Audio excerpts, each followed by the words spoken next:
They found the tomb of a royal doctor who lived over 4,000 years ago, a man who held pharaohs' lives in his hands. This man knew secrets that only deities and kings were allowed to hear. And yet, when they opened his tomb in 2024, there was no body, just vivid paintings, untouched by time, and cryptic symbols carved into stone.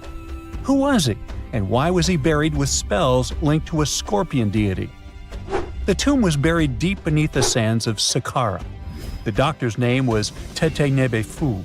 He lived around 4,100 years ago, during one of Egypt's most mysterious turning points, right at the edge of glory and collapse. These were the final days of Egypt's Old Kingdom. The sun still glinted off freshly built pyramids, but the shadows were already creeping in. The pharaoh, Pepi II, had ruled longer than anyone before him, 90 years. But by the end of his reign, the country was cracking.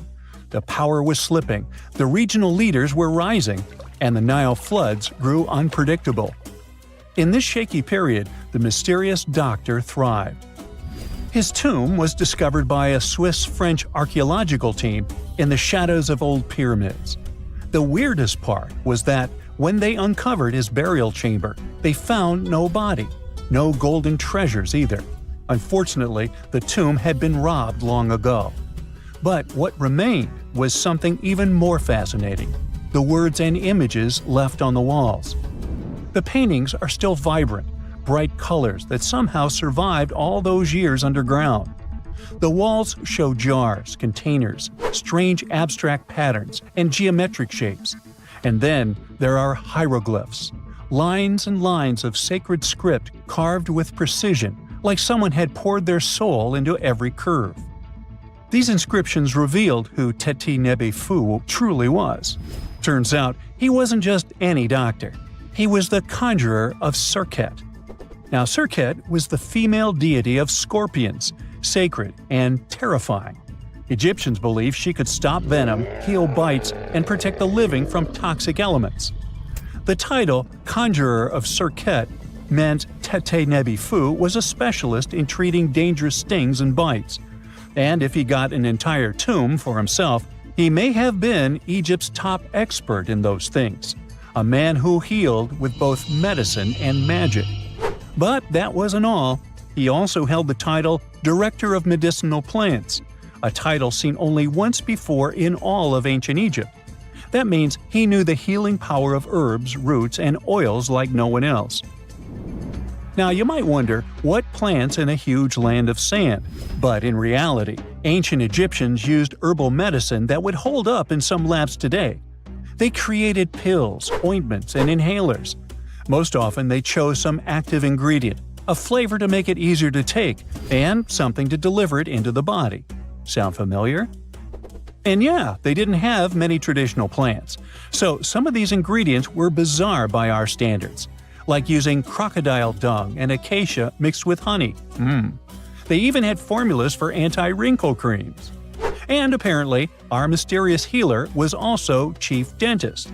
This title is almost never seen in ancient records. Evidence of Egyptian dentists is incredibly rare. Turns out, our ancient genius didn't just fight stings and study plants.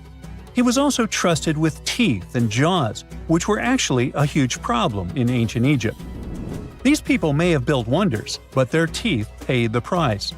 Ancient Egyptians constantly caught grains of sand in their mouths. They often ate grit-filled bread and raw vegetables, which wore down enamel and caused a horrible condition called attrition. This led to tons of problems, including tooth loss. They had to improvise back in the day.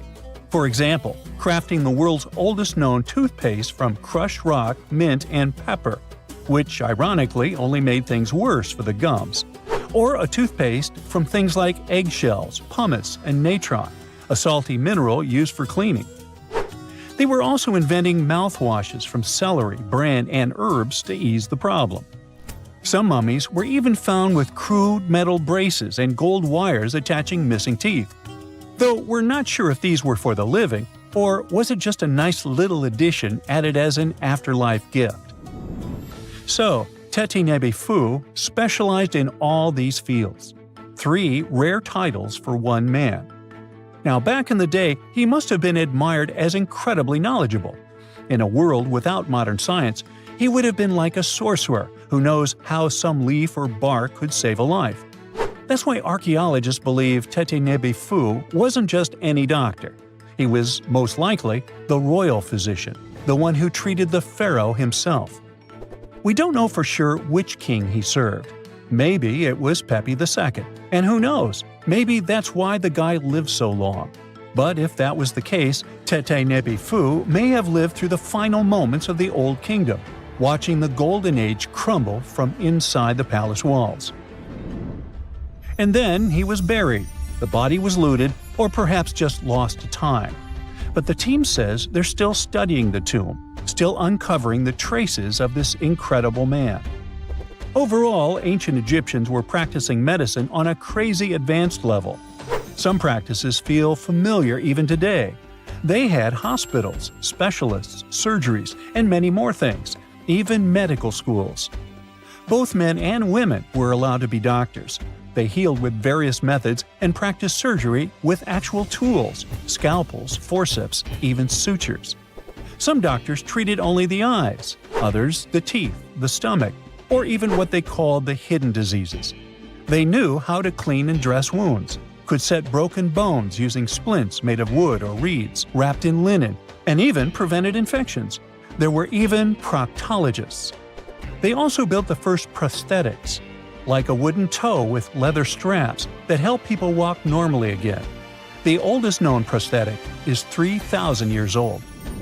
Now, the most shocking part is how they actually even tried to remove tumors. A recent study looked at a 4,000 years old skull. It belonged to a man in his 30s. There were signs of past tumors, and around 3 of them, there were marks, surgical cuts made with a metal tool. That suggests someone attempted to remove or study them, maybe treatment, maybe an autopsy. There was another skull of a woman over 50 years old.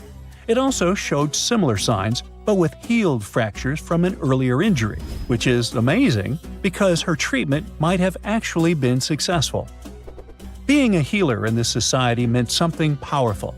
It meant being a priest, a scientist, and a magician all at once. To ancient Egyptians, medicine was a necessary art, and they treated it with as much reverence as they did their deities.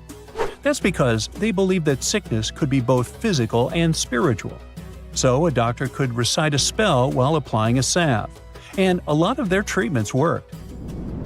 The reputation of doctors in ancient Egypt was so strong that leaders from other parts of the ancient world, like Persia, actually sought them out.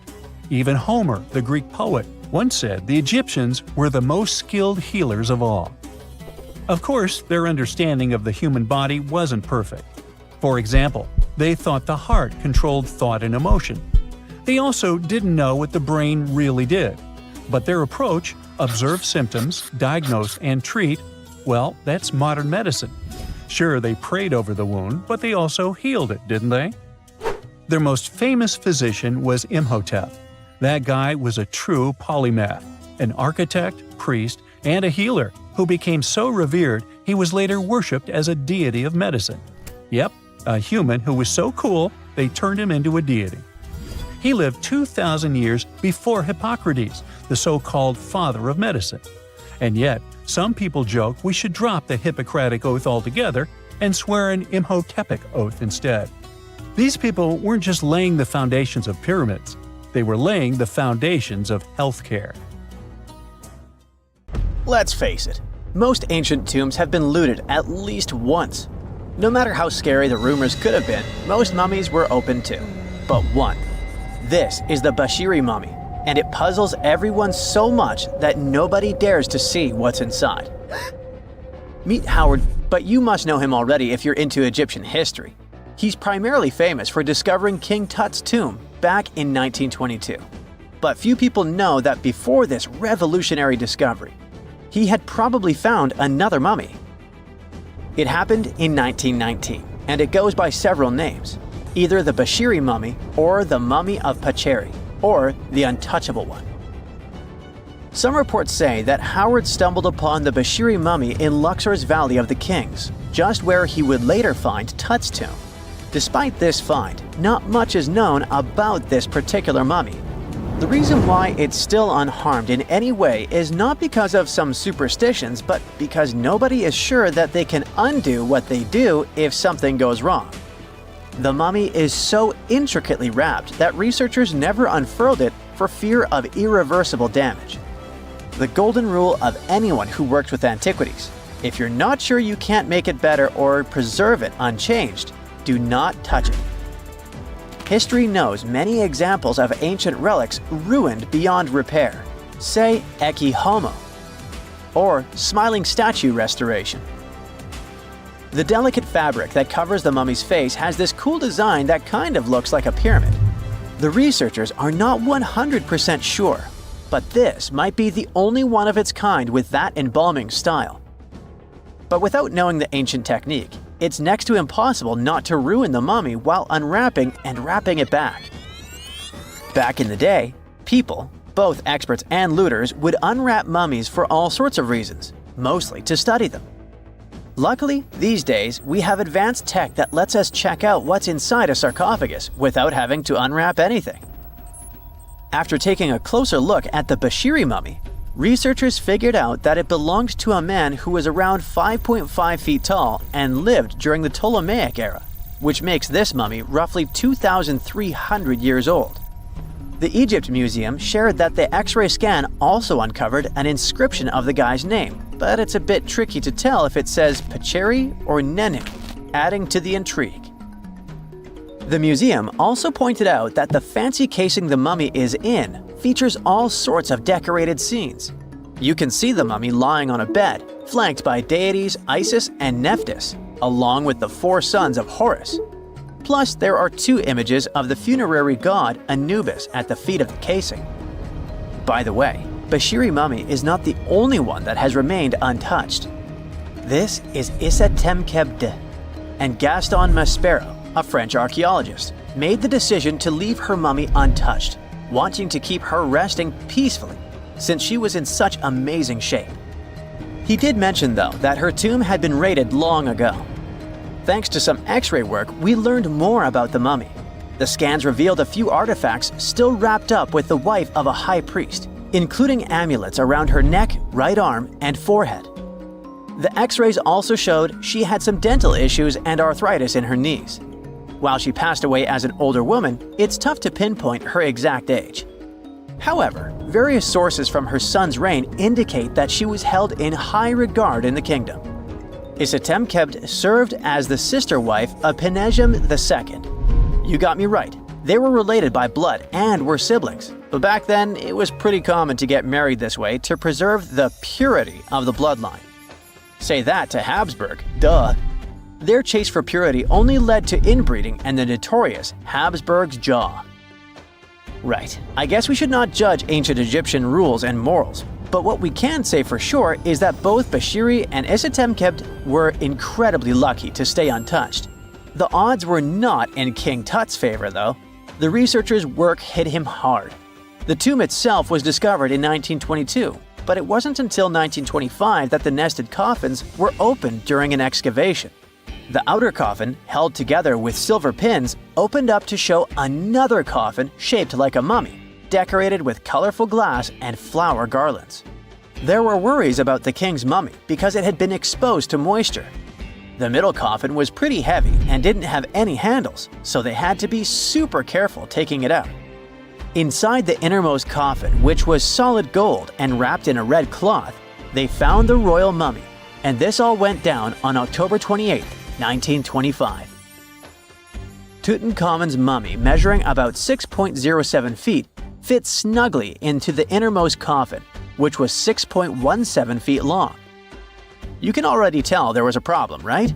Imagine how hard it is to extract something as fragile as an ancient dried-up mummy, especially when there's not much room for maneuver. Plus, the mummy looked sus. It was pitch black. Howard Carter, the lead archaeologist of the expedition, estimated that around 2 buckets worth of oils had been poured over the mummy. But care had been taken to avoid the mask and feet. It was made to preserve him better. The body was positioned at a slight angle in the coffin, and there was a noticeable difference in the amount of dark oils on the right and left sides, indicating that the coffin might have tilted while being lowered into the sarcophagus. This oil created moisture inside the coffins, and over time, it reacted chemically, which Carter described as a sort of slow, spontaneous combustion, leading to the carbonization of the linen wrappings. Unfortunately, the combination of heat and moisture took a toll on the mummy's trappings as well.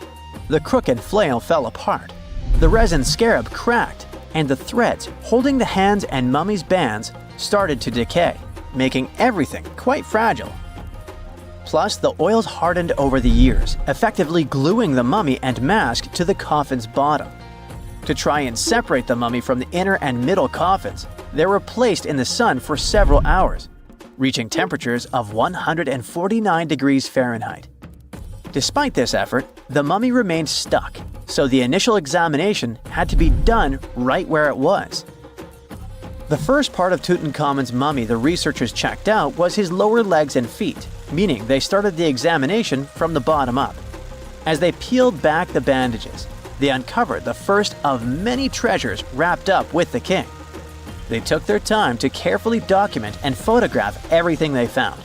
The inner layers of bandages were in pretty bad shape, mostly turning to dust, making it tough to figure out how everything was originally wrapped. Still, the overall methods matched what was seen in other nobles' mummies from that time. Lots of folded linen pads were used to shape the torso and thighs. The outer and inner bandages were made from fine linen, while the middle layers were coarser. They had some intricate bandaging around the shoulders and chest with a similar style around the groin. Each limb, along with fingers and toes, which were fitted with gold caps, was wrapped separately. Tutankhamun even wore gold foil sandals on his feet. They hoped to separate the mummy from the coffin by removing the outer bandages, but the resins had stuck the body to the coffin. So, the researchers ended up chiseling it out. To do this, they had to cut the torso in half at the hips and disarticulate the arms to continue unwrapping. Each part was treated with hot paraffin wax for stability, and later the hands and feet were reattached with resin. Finally, they used hot knives to detach the head from the mask. To check the teeth, it was decided to make an incision around the jaw and neck, which was later fixed with resin. So technically, the scientists did all they could to preserve the mummy, but still, in a way, it ended up being damaged beyond repair. What do you think? Should they have left it in the coffin? Or did they do the right thing? Let us know in the comments. Egyptian archaeologists made an extraordinary discovery near Cairo just recently. Drumroll, please. The most ancient and most complete mummy yet discovered in the country. Yes, they were keeping it under wraps. The 4,300-year-old mummy was found in a group of tombs close to the step pyramid of Djoser, dating back to the Egyptian Old Kingdom. It was covered in layers of gold. The team also found several other tombs, including one belonging to an ancient Egyptian official and another belonging to a secret keeper who had the power to perform special ceremonies. Another interesting tomb was that of a writer, which featured the largest statues ever found in the area. This vast burial site is also home to more than a dozen pyramids and resting grounds. Probably one of the most famous mummies in the world is that of Hatshepsut. She ruled Egypt like a boss for around 20 years, building all sorts of impressive buildings and creating new trade routes. But when archaeologist Howard Carter found her tomb in the Valley of the Kings, her sarcophagus was empty. However, Carter did find two coffins in another tomb, one of which belonged to Hatshepsut's wet nurse and the other to an unknown woman. In 2006, a team of specialists decided to investigate whether that mysterious lady was the queen herself. They found a molar tooth in a wooden box with Hatshepsut's name on it, and when they compared it to a gap in the mummy's mouth, it was a perfect match. Ramses II was a pretty impressive ruler, but it was his mummy that eventually made history. Now, we don't hear too much about his daddy. Okay, I'll stop. Ramses is considered to be the most powerful pharaoh in all of Egypt, as he reigned for a whopping 6 decades. He also lived to be over 90 years old. Now that's pretty amazing, considering the time he lived in. Ramses II supposedly had over 100 offspring too. Talk about a big family. When he passed away, his body was originally buried in the Valley of the Kings, but some sneaky guys tried to rob his tomb of all his treasures. Officials back in the day weren't having any of that though, so they moved his body to a secret location to keep it safe. Fast forward to the 1800s, and Ramses II's mummy was discovered along with a bunch of other rulers and important officials. But it wasn't in the best condition, so archaeologists flew it to Paris to get it, pampered. Problem was, he couldn't just be transported into another country. The only solution available was to give Ramses II his own passport. His occupation was listed as king, and the document even featured his photo. Most mummies aren't necessarily known for having the most hydrated skin. But that of an ancient woman, also known as Lady Di, proves otherwise. No, not that Lady Di. This wealthy lady from ancient times was discovered in an ornate tomb in 1971, and she looked fabulous, if we can say so about a mummy. Thanks to the special conditions in her tomb, like the moisture in the environment and the lack of oxygen, her body was almost perfectly preserved. Her skin was soft, her hair was on point, and she was still flexible. The museum that now proudly displays her mummy also shows a ton of fancy items that were buried with her, like dinnerware and musical instruments. Archaeologists investigated the mummy further and discovered that she passed away from a heart attack at around 50 years old. Even though it hasn't been around for over 2,000 years, Lady Di is still making history. The mummy of Otzi the Iceman was discovered in the Alps in 1991. Austrian authorities initially thought he was a modern mountaineer because he was so well preserved. Turns out, he was actually from the Copper Age. He was found in a mountain pass over 10,000 feet above sea level. Through studying his mummy, we've learned so much about life in Copper Age Europe. For example, we know that he was a native of Central Europe and enjoyed eating meat. He also suffered from arthritis, narrowing arteries, and intestinal problems. But he likely used acupuncture and medicinal herbs to treat these conditions. And apparently, he was pretty handy with tools. He sharpened them just days before his untimely demise. Who knows if he was expecting trouble or just getting ready for some routine work. Now, King Tut and his story is most likely the one that made all mummies famous. This pharaoh passed away at the young age of 19, more than 3,000 years ago. But his mummy is still one of the most well-known in the world. When his tomb was opened in 1922, people went wild because it was still intact, unlike many other royal tombs. It had some seriously blinged-out coffins, including one made of solid gold. Not only did Tut's tomb give us a glimpse into ancient Egyptian history, but his mummy also taught us a lot about the time he lived in. DNA analysis helped identify his parents and revealed that the pharaoh had a rare bone disorder that might have made walking a bit tough. Now, Ginger is most likely one of the coolest mummies you'll ever hear about. He's like a time traveler from 5,000 years ago who's still looking fly with his golden hair and perfectly preserved nails. Ginger was discovered in Egypt and is believed to be the earliest known mummified body.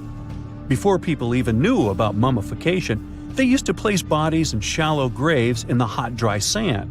And since the sand absorbed all the water, bacteria couldn't reproduce and the body was preserved naturally. Now, scientists are not sure if Ginger's preservation was intentional or not, but since he was buried with some pottery vessels, it's likely that whoever buried him knew some serious preservation techniques. If you want to meet Ginger in person, he's currently chilling at the British Museum. One Dutch art collector bought a statue from Asia and ended up finding a weird discovery. The statue contained a mummy hidden inside. Unfortunately, the body was too fragile to move, so they had to leave it there. The coolest part is that this mummy is over 1,000 years old and was on display for 200 years before being encased in the statue. When scientists did a CT scan, they found out that the mummy was filled with paper scraps covered in writings. Experts think he might have done this thing called self-mummification, which is a pretty intense process involving a special diet and tea that makes your body less prone to bacteria. Only a few people could handle this ritual, and those who managed to do that were seriously respected. No other Egyptian queen has baffled scientists and historians like the stunning Nefertiti. Based on her statues, she was known for her slender neck, wide eyes, and high cheekbones. Her name translates to "the beautiful woman has come." Talk about living up to your name, huh? Even though she wasn't a pharaoh herself, Nefertiti still managed to leave a lasting impression. Written records suggest that, as a wife and queen, she held an incredibly influential role. Because of her power, she was indeed admired, but she also managed to make quite a lot of enemies throughout her life. She was also related to King Tut, but not biologically. Rather, she was his stepmother. So far, locals have yet to identify her mummy, but that may soon change. A local Egyptologist who has been busy excavating tombs in the Valley of the Kings has found 2 mummies that he believes could be Nefertiti and her daughter. According to specialists, we may soon finally get a definitive answer about the identity of these 2 mummies. And if one of them does turn out to be Nefertiti, we could be in for a real treat. DNA analysis and CT scans of the mummy could give us the most complete and accurate image of the queen that we've ever seen. It's crazy to think that we've only scratched the surface of what lies beneath modern-day Egypt. Nefertiti ruled during a time of great power and prosperity in Egypt, but unfortunately passed away in a period of social turmoil, leading to her gravesite being lost. Now, where's my mummy? When you hear the word mummy, you might get a chill down your spine. That's because most of us associate this word with those creepy characters we've seen in some scary movies. But in reality, mummies have helped us understand a lot about ancient civilizations, their rulers, and about how people used to deal with losing their loved ones. The people most famous worldwide for their mummies are the ancient Egyptians. They believed that some sort of existence after passing away was possible, if certain conditions were met. That's why they insisted on preserving the human body through the process of mummification and placing the mummy in a furnished tomb, kind of like giving it a fully functioning apartment of its own. Why did they believe in this? Well, because they were deeply connected to their natural environment for the most part. They saw the natural cycles around them, like how the sun rose every day, followed by the moon, or how new life was always sprouting from plants, even after they had wilted away. They also believed that the powerful spirit Osiris, who represented the cycle of passing away and resurrection, played a role in this process. To prepare for the afterlife, the ancient Egyptians followed certain rituals, like mummification, which involved using materials like honey, resins, and incense to preserve the body. There's no other mummy more popular than that of King Tut. He was a young pharaoh who ruled over 3,000 years ago in Egypt. The problem with discovering ancient royal tombs is that most of such burial sites were previously robbed. People knew ancient rulers had been left with many valuable belongings, so those locations became vulnerable to thieves. When King Tut's tomb was opened in 1922, people were excited because it had not been robbed, like many other previously discovered royal tombs. That's how well hidden it was. Inside, his mummy was encapsulated in a total of 3 coffins, including one made of gold. The objects found in his tomb showed us what ancient Egypt was like, and studying his mummy also helped us learn about the culture and practices popular at the time when he passed away. We also learned about his family by looking at his DNA. Scientists were able to discover that he had had a disease called malaria and a problem with his foot that might have made it hard for him to walk. Ramses II was another pharaoh in Egypt who ruled for 68 years, which was quite a lot back in the day. He was known for his expansion campaigns and building projects. Many objects from his time as a ruler still exist today, including a large statue of him. Ramses II was about 6 feet tall and lived to be about 90 years old. After looking at his mummy, scientists concluded that he may have had a medical condition that affected his spine. Now, remember those thieves I mentioned before? They are probably the reason why Ramses II ended up in a plain coffin in a secret collection of royal mummies at Deir al-Bahari, which was rediscovered in 1881. Thankfully, archaeologists were able to identify him because his journeys had been recorded on his wrappings. The process was really tedious too. In fact, in ancient Egypt, the mummification process could take a staggering 70 days to complete. A special person would say a very specific speech while delicately handling the body and drying it out using a type of salt called natron. They also used linen and resin to make the body look more lifelike and to wrap it in cloth. The tomb was equally as important for ancient Egyptians. The walls of King Tut's tomb, for example, were adorned with intricate artwork that depicted his journey to the afterlife, from his burial procession to his passage through the underworld. The ancient Egyptians believed that everyone made this journey after passing away, and they filled their tombs with items and paintings to help the person in their spiritual travels. Additionally, the walls of the tomb were decorated with spells from a special book, which contained a collection of poems that the Egyptians believed would help people reach the afterlife. And speaking of how important this journey was, people also placed food in these ancient tombs. In King Tut's tomb, archaeologists discovered 36 jars of vintage beverages and 8 baskets of fruit, which were believed to be left there to help him in his journey to the afterlife. The Egyptians believed that traveling to the afterlife took a really long time, so they left a lot of supplies, such as food and water, to sustain their loved ones. Pharaohs also generally had numerous luxurious garments and beautiful jewelry in their tombs to ensure that they would have a fashionable journey. These items included various types of linen clothing, such as tunics, scarves, gloves, and headdresses, as well as a lot of gold jewelry with precious stones, like bracelets, buckles, pendants, necklaces, rings, and even precious depictions of insects for protection. Some were also deposited with fans made from ivory and ostrich feathers to keep them cool in the afterlife. Some ancient rulers were even placed in their forever apartments along with boats. For example, Pharaoh Khufu built the Great Pyramid at Giza as his tomb, and a large ship was found inside. King Tut, however, was buried with multiple boat paddles, but no actual boat. Instead, he had 3 chariots and numerous walking sticks made of precious materials, perhaps indicating he'd rather travel to the beyond by land, not by water. Amongst the most interesting objects found near ancient mummies are bottles of oils and perfumes. If rulers were supposed to be fashionable, why not smell nice too, right? Also, some of them had some ancient kinds of board games, most of them made out of precious materials like gold or ivory. One of those games was called Senet. It was very popular amongst the ancient Egyptians and very similar to modern-day chess.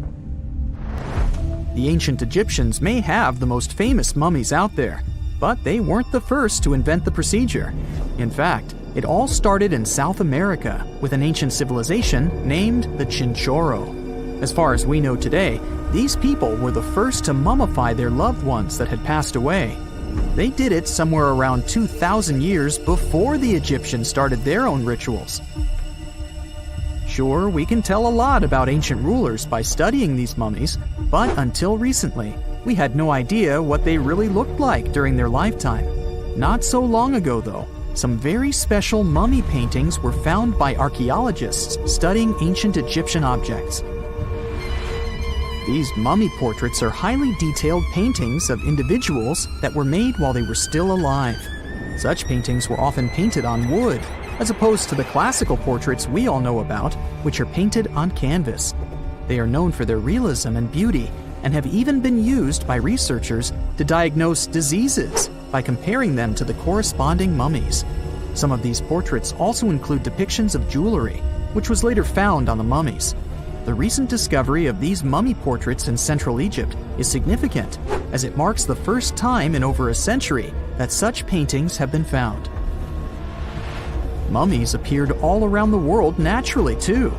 Mummification can occur without people intervening because of natural conditions, like extremely cold or hot environments, places with a lack of oxygen, or accidental exposure to chemicals that preserve the body. These conditions don't allow bacteria to grow, resulting in the body remaining more or less intact. Famous Otzi was one of these mummies. We know today he was a man who lived around 5,000 years ago in Europe. But upon his discovery in the Alps in 1991, Austrian authorities initially believed that he was a modern mountaineer because of how well preserved the body was. However, after the Iceman was removed from the glacier, it was determined that he was actually from the Copper Age. Miles and miles of yellow sand, treeless mountain ridges, and scorching hot sun over your head. And suddenly, something you'd never expect to come across in a barren desert. A small group of overexcited people. They're as happy as you would be if you'd won a lottery. They've just found an ancient tomb, once flooded with its walls in bad shape. But the stuff they discovered inside proves that this is the burial site of one of Egypt's most mysterious pharaohs. Historians have been hunting for his tomb for years, but no one expected it to hide ancient treasures. Fast forward. After careful examination of the site, Egyptian officials have announced the discovery of the tomb of King Thutmose II. It's the last missing tomb from Egypt's 18th dynasty. And this is also the first royal tomb found since King Tutankhamun's was discovered in 1922, in more than 100 years. A team of Egyptian and British archaeologists found the tomb in the Theban Mountains area, west of Luxor, near the famous Valley of the Kings. Before this, the site was only known as Tomb C4, but during their excavation, the team found clear evidence proving it belonged to King Thutmose II. Archaeologists actually found the entrance and main tunnel leading to the tomb in 2022. But at first, they thought it belonged to a queen because it was near the graves of Thutmose III's wives. It was also close to Queen Hatshepsut's tomb. Originally, it was prepared for her when she was just a royal wife. But everything changed when she became pharaoh. But we'll talk about this twist of fate a little later. But soon they realized that their discovery was much more significant. They found alabaster jars with Thutmose II's name and the words "deceased king" written on them. That's when they realized that the tomb was actually his final resting place. Sadly, Thutmose II's tomb has seen better days. According to the head of Egypt's antiquities sector and the leader of the Egyptian excavation team, the tomb suffered major damage from ancient floods not long after the pharaoh's death. Water swept through the burial chamber, likely destroying or displacing many of the original artifacts. Much of what had been once inside the tomb was moved elsewhere in an attempt to salvage it. The researchers found out that the tomb had a basic design, with an entrance, a sloping main corridor, and a burial chamber. The corridor was coated in white plaster and rose about 4.5 feet above the floor of the burial chamber. A large staircase and a very large descending corridor of the tomb indicated its grandeur. It took the team a long time to navigate through, though, as the tomb was blocked by flood debris and collapsed ceilings. Only after crawling through a 32-foot passageway with a small 16-inch gap at the top, the worst nightmare for those of us with claustrophobia, were they able to reach the burial chamber. There, they were in for another surprise. They cleared the debris, expecting to find the crushed remains of a burial beneath. But the tomb turned out to be completely empty, and it was not due to robbery. It had been deliberately emptied. The researchers soon realized that the tomb had been flooded since it had been built underneath a waterfall. It happened just a few years after the king's burial, so the contents of the tomb were moved to another location. That's why there was a second corridor in the tomb. It was most likely made to help remove King Thutmose II's body from his flooded tomb. Despite the damage, the excavation team made some really exciting discoveries. They found traces of mortar decorated with blue inscriptions, yellow stars, and fragments from the Book of Amduat, one of the most significant funerary texts in ancient Egypt. The book was meant to guide the deceased through the underworld, ensuring a safe journey to the afterlife. Now, how about we sneak a peek at ancient Egypt's 18th dynasty? It was all about conquering lands, expanding the empire, and building jaw-dropping monuments. Some of the biggest names from that era, Thutmose I and Thutmose III, both legendary warrior kings who left their mark in history.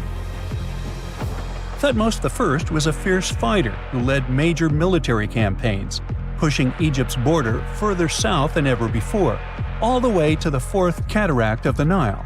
His victories gave Egypt access to new trade routes, stronger political ties, and more wealth. His conquests were so significant that they were recorded in the tombs of his top officials. Thutmose III, sometimes called Thutmose the Great, took things even further.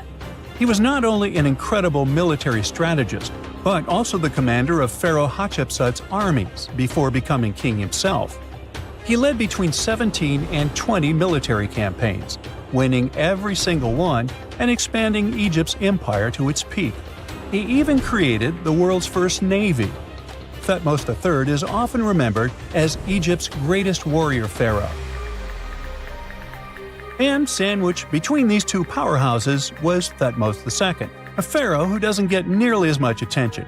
Hey, the middle child, right? His reign lasted only about 5 years before he passed away at around age 30 in 1479 BCE. He is kind of a mystery. No one really knows what he accomplished.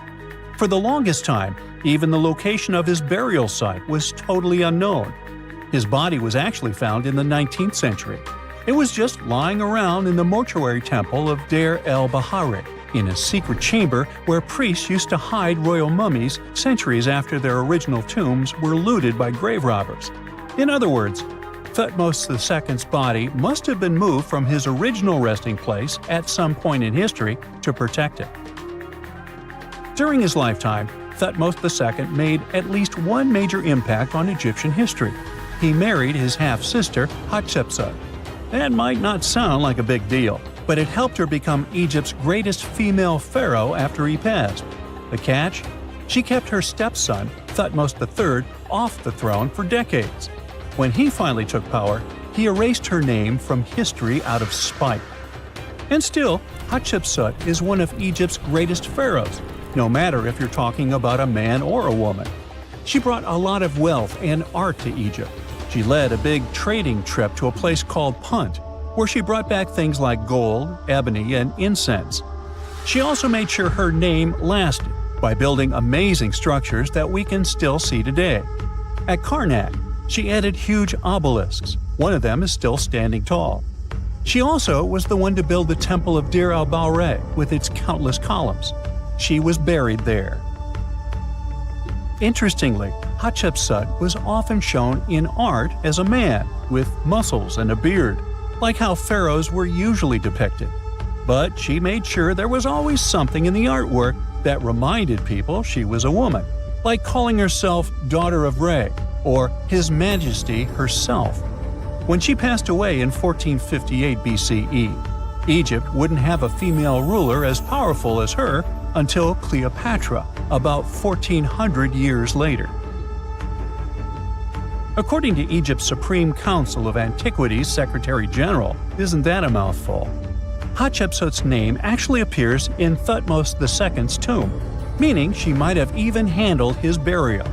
As for their final resting places, well, Hatshepsut was buried in the Valley of the Kings, and Thutmose II's mummy is now in the National Museum of Egyptian Civilization, alongside other ancient Egyptian rulers. It gives visitors a rare chance to see the remains of a nearly forgotten pharaoh. Now, experts consider the discovery of his tomb to be one of the most significant in recent years. The artifacts found there add important details to our understanding of the history of the region and Thutmose II's rule. And even though the tomb's design is fairly simple and follows the same architectural style preferred by later Egyptian rulers, its historical importance is undeniable. In any case, the mission isn't over yet. Archaeologists are now focusing on solving another mystery. Where did the rest of the tomb's contents end up? The team is determined to continue their search. Who knows what other secrets they will uncover that have remained hidden beneath the sands for thousands of years. In 1850, French scientist Auguste Mariette went to Egypt looking for manuscripts. but accidentally found a head of a sphinx sticking out of the dunes. He cleared the sand and figured out the sphinx was guiding the entrance to some underground construction. Several months later, he finally entered the Serapeum of Saqqara. Inside, he found an enormous granite sarcophagi with remnants of 64 bulls. Scientists are still amazed by the tech that the ancient Egyptians used to transport those enormous boxes. The Serapeum was built around the year 3000 before the Common Era. It was an underground tomb built to honor the sacred Apis bulls of ancient Egypt. It had a long hallway, almost 500 feet long, with giant stone rooms on both sides. Some of the sarcophagi weighed as much as 50 average cars, and all of them were made with super precision with exact 90-degree angles. These sarcophagi were beautifully decorated with hieroglyphs and carvings that told stories about the lives and importance of the Apis bulls. Now, there are 24 sarcophagi left. In ancient Egypt, Apis bulls were very special animals connected to the deity Ptah. They thought the bulls carried Ptah's spirit and wisdom, helped the pharaoh, and protected the Egyptians. Priests looked for special markings on young bulls to find Apis bulls. It could be a white triangle on its forehead, which symbolized divine light, a shape on its back like a vulture's wing, and a scarab shape under its tongue, which stood for rebirth. If a bull had these signs, they believed it was chosen by Ptah and treated it like royalty. The chosen bulls lived in a special temple in Memphis, the city where they worshipped Ptah.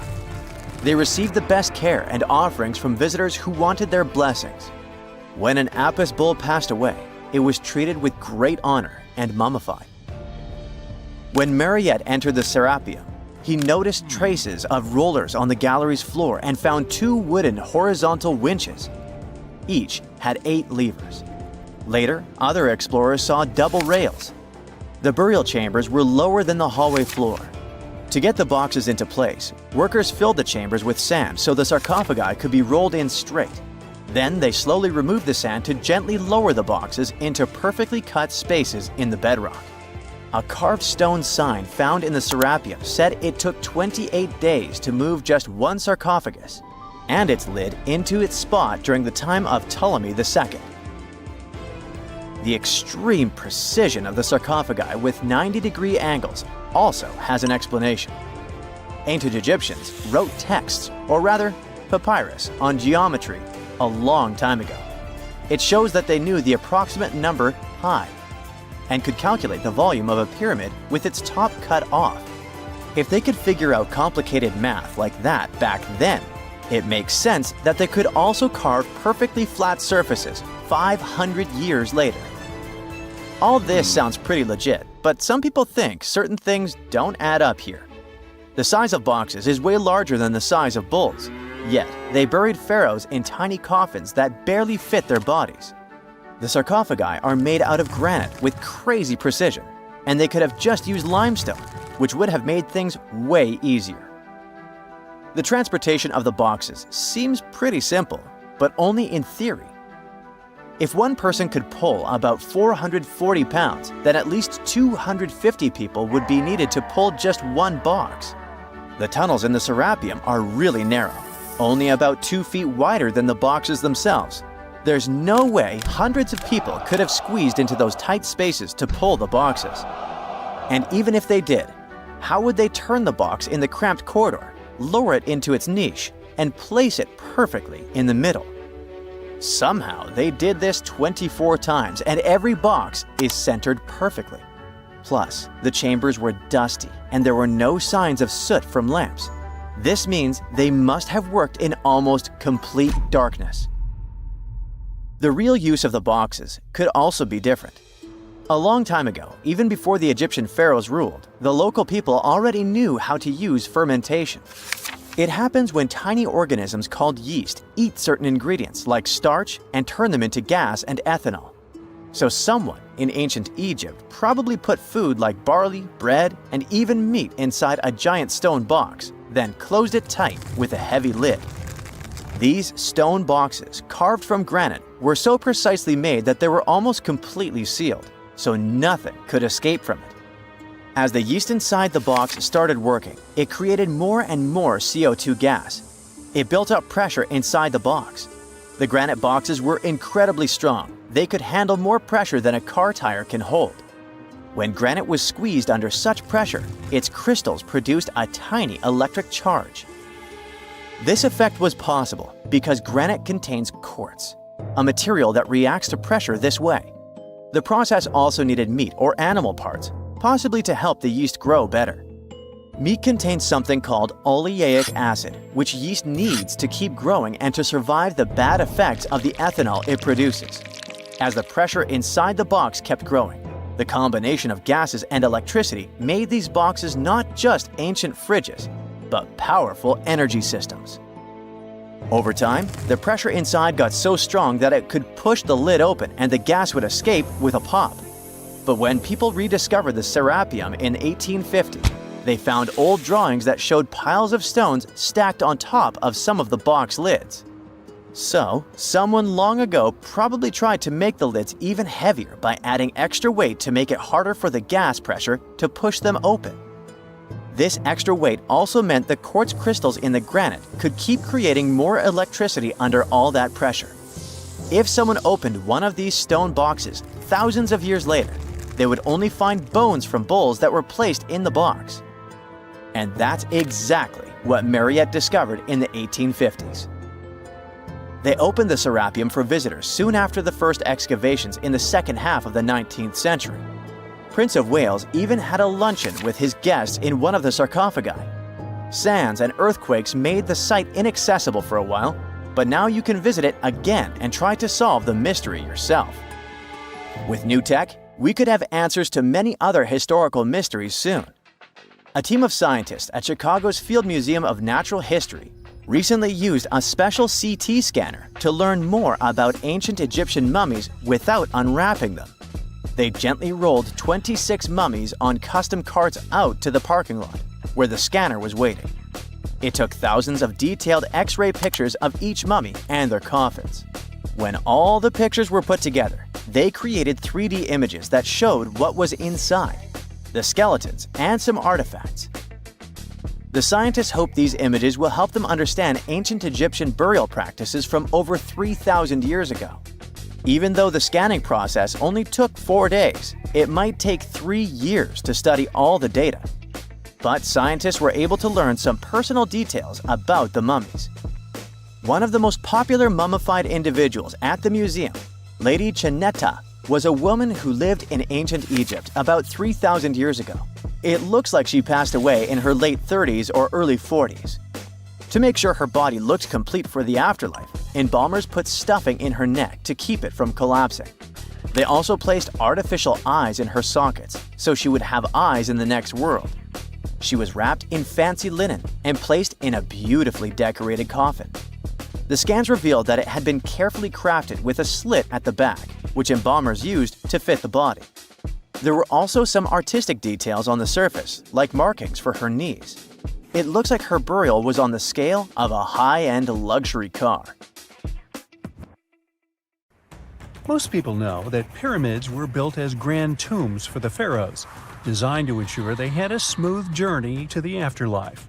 The Great Pyramid of Giza, for instance, was constructed for the pharaoh Khufu. But what most people don't know is that this whole pyramid building trend started right here with the step pyramid of Djoser about 4,700 years ago.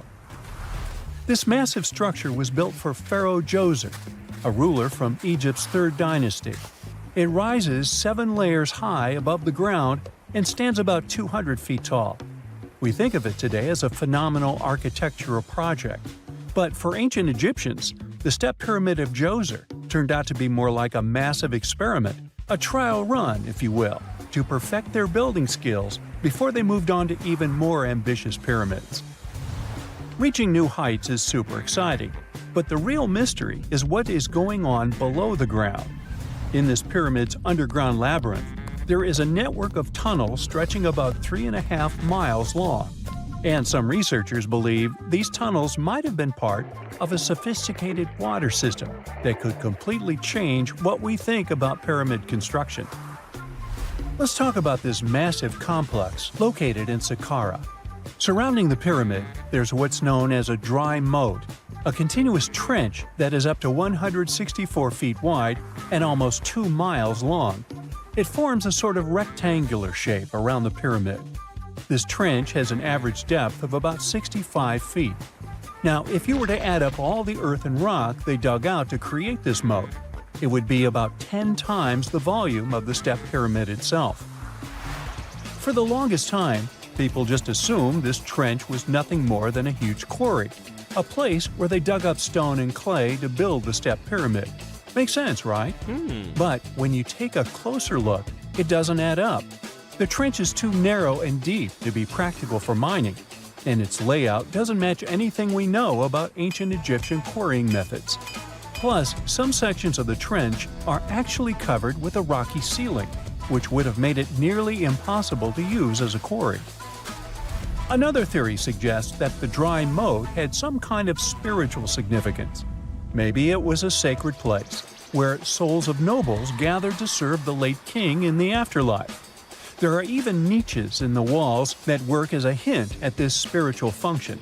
But most researchers believe that this purpose likely developed much later, long after the complex was built for Djoser. So, what was the moat really designed for? In 2020, a researcher came up with a pretty intriguing idea. It is possible that this trench was actually designed to collect and manage water, especially after heavy rainfalls. Now, that makes sense when you consider the location. The moat sits in an area that could easily have been flooded by runoff water from nearby plains. This could also explain why the trench wasn't used for new graves until much later when the climate became drier and less prone to flooding. The story becomes even more intriguing, as this trench appears to be part of a larger, more complex hydraulic system within the Djoser complex. It is like the trench has several compartments, carefully carved out of the rock and connected by tunnels. These compartments likely served as a part of a water treatment system, where water would flow from one compartment to the next, getting cleaner as it moved along. Now, here is where things start to tie into the pyramid itself.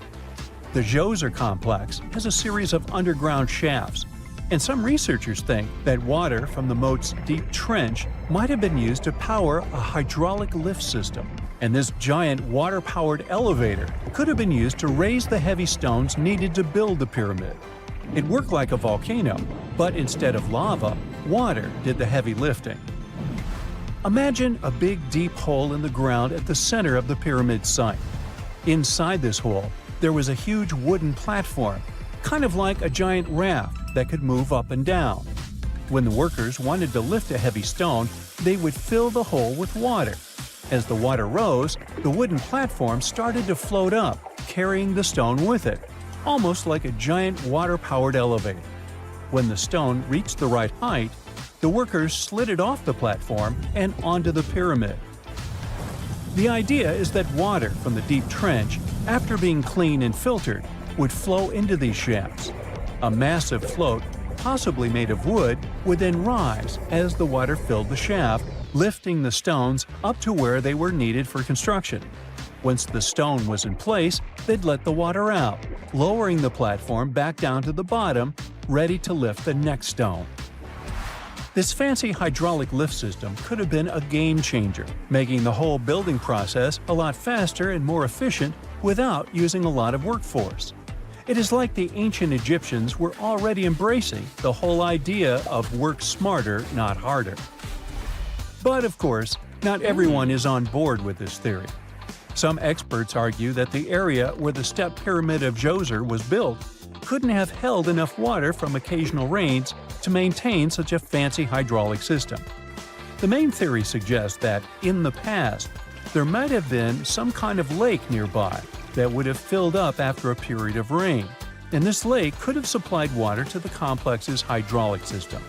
But there is no mention of such a lake in any ancient Egyptian writings, so it might be more of a what-if situation than a reality. And then there's the issue of the hard work itself. Remember when I said this method could have allowed the ancient builders to raise stones with far less effort? Well, that might not be entirely true. According to some experts, just building this hydraulic device would have required a lot more heavy work than simply moving the stone blocks using good old-fashioned manpower. And let's not forget, the step pyramid of Djoser is like a baby pyramid compared to those that came later. The stones used for Djoser's pyramid weighed, on average, about 660 pounds each, which is nothing compared to the more than 2.5-ton blocks used later for the pyramid of Chephren.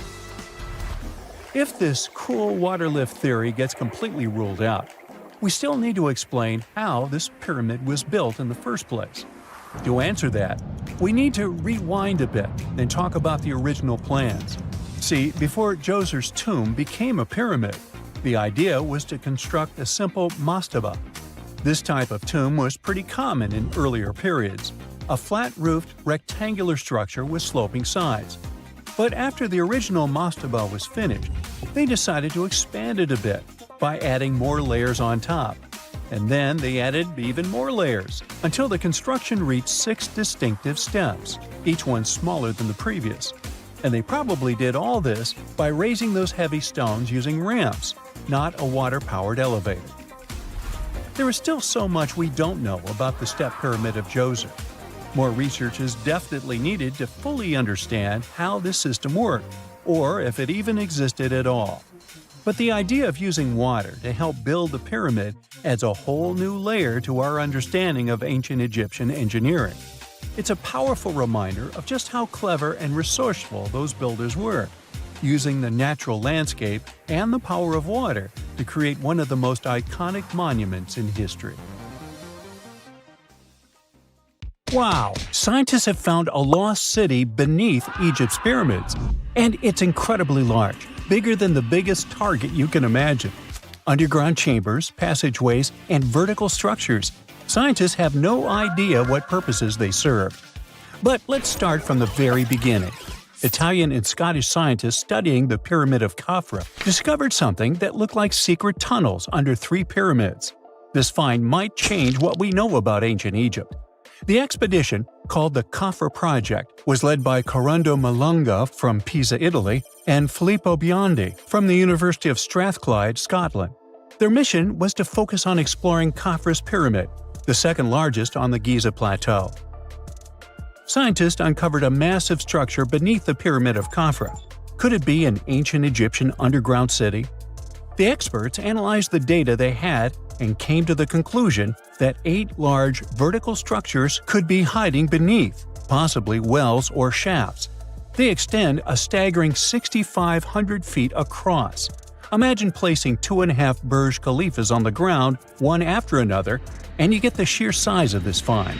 These shafts also plunge nearly 2,000 feet underground. Some of the deepest underground stations in the world are located at a mere 380 feet underground or so. These cylindrical shafts are surrounded by spiral paths. Picture some old Gothic castle. They're connected to 2 giant, weirdly shaped chambers. Are those cubes? Or possibly bowls? Each of these chambers is likely more than 260 feet across. Now, even though we know about the structures now, no one has figured out their original purpose yet. Want to hear something even more shocking? Okay then, the team is almost sure that similar access points can be found under all 3 pyramids. In other words, all of them might be linked by a hidden system of underground tunnels, chambers, and passages. Even deeper, about 4,000 feet under the surface, there might be more unknown structures. And doesn't it add to the mystery? But the coolest news is that, according to some team members, these hidden structures near Giza pyramids could align with the legendary Halls of Amenti. In ancient Egyptian mythology, it's a place where people are believed to arrive when they're close to the end of their days. There, they are said to take a 3-day-long trial, facing their biggest fears. Now, how did scientists even discover these hidden spaces? To uncover them, researchers used 2 satellites positioned 420 miles above Earth. They sent radar signals to the Giza Plateau, and these signals generated detailed images, which were later compiled into a 3D model of the underground layout, including the newly detected shafts. Then, using synthetic aperture radar or SAR technology, which is a type of radar that can penetrate through stone, the team also spotted 5 small room-like structures hidden deep within the pyramid. One of these chambers contained a sarcophagus, which was once thought to be the tomb of Pharaoh Khafre. But now scientists believe this was a mistake. The true burial site is likely to be elsewhere. In any case, these 5 hidden rooms were completely unknown before the scans. They seem to be arranged in the center of the pyramid and are linked to underground pathways leading somewhere below the structure. There's an opinion that these tunnels could lead to more hidden chambers and wells. Some of them might be around 4,500 years old. Wow, what if they help us solve ancient civilization mysteries? Preliminary data suggests that all this underground space can be much more than a few empty chambers. There might be many more hidden structures near the Giza pyramids. How come? Well, the thing is, the structure appears to include hollowed-out sections with spiral pathways leading even deeper underground. Refining the images hinting at this could reveal an extensive subterranean network. It might be a whole city hidden under the surface. Now, despite the excitement surrounding these findings, there are also a lot of people who don't believe in the existence of the underground city. They're skeptical about the archaeological discovery in Egypt due to the lack of peer-reviewed verification. That's why several archaeologists and radar experts have challenged the validity of the claims. They've explained that the technology used to make the discovery may not be advanced enough to produce such detailed underground imagery. According to them, the 5 smaller chambers found near the surface could be natural formations, since the area had had sacred significance long before the construction of the pyramids. Some experts have even dismissed the use of radar methods in this context altogether. They call these methods scientifically unproven and question their accuracy. The discovery has also reignited discussions about ancient Egyptian myths and the possibility of hidden texts lying somewhere beneath the Giza pyramids. The layout of the newly detected underground chambers shares similarities with mythological accounts of the Hall of Records, a rumored chamber that could preserve early Egyptian wisdom. If confirmed, these findings could significantly reshape the understanding of Egypt's sacred topography. Plus, this lost city beneath Egypt's pyramid could become physical evidence of previously unknown underground structures. That's why the Khafre project is super eager to begin excavating to confirm their findings. But getting approval from Egyptian authorities is a challenging process. The discoveries still need to undergo peer review before they are accepted by the academic community. By the way, this recent archaeological discovery in Egypt comes on the heels of another discovery involving a weird structure beneath the Royal Giza Cemetery, which researchers believe is unnatural in origin. Archaeologists used remote sensing techniques and uncovered a mysterious L-shaped structure underground in the Western Cemetery of Giza. This area is known to house burials of royal family members and high-ranking officials. Many of the tombs in the cemetery have above-ground mastabas, rectangular stone or mud brick structures with flat roofs. But there is an area in the center of the cemetery where there are no above-ground structures.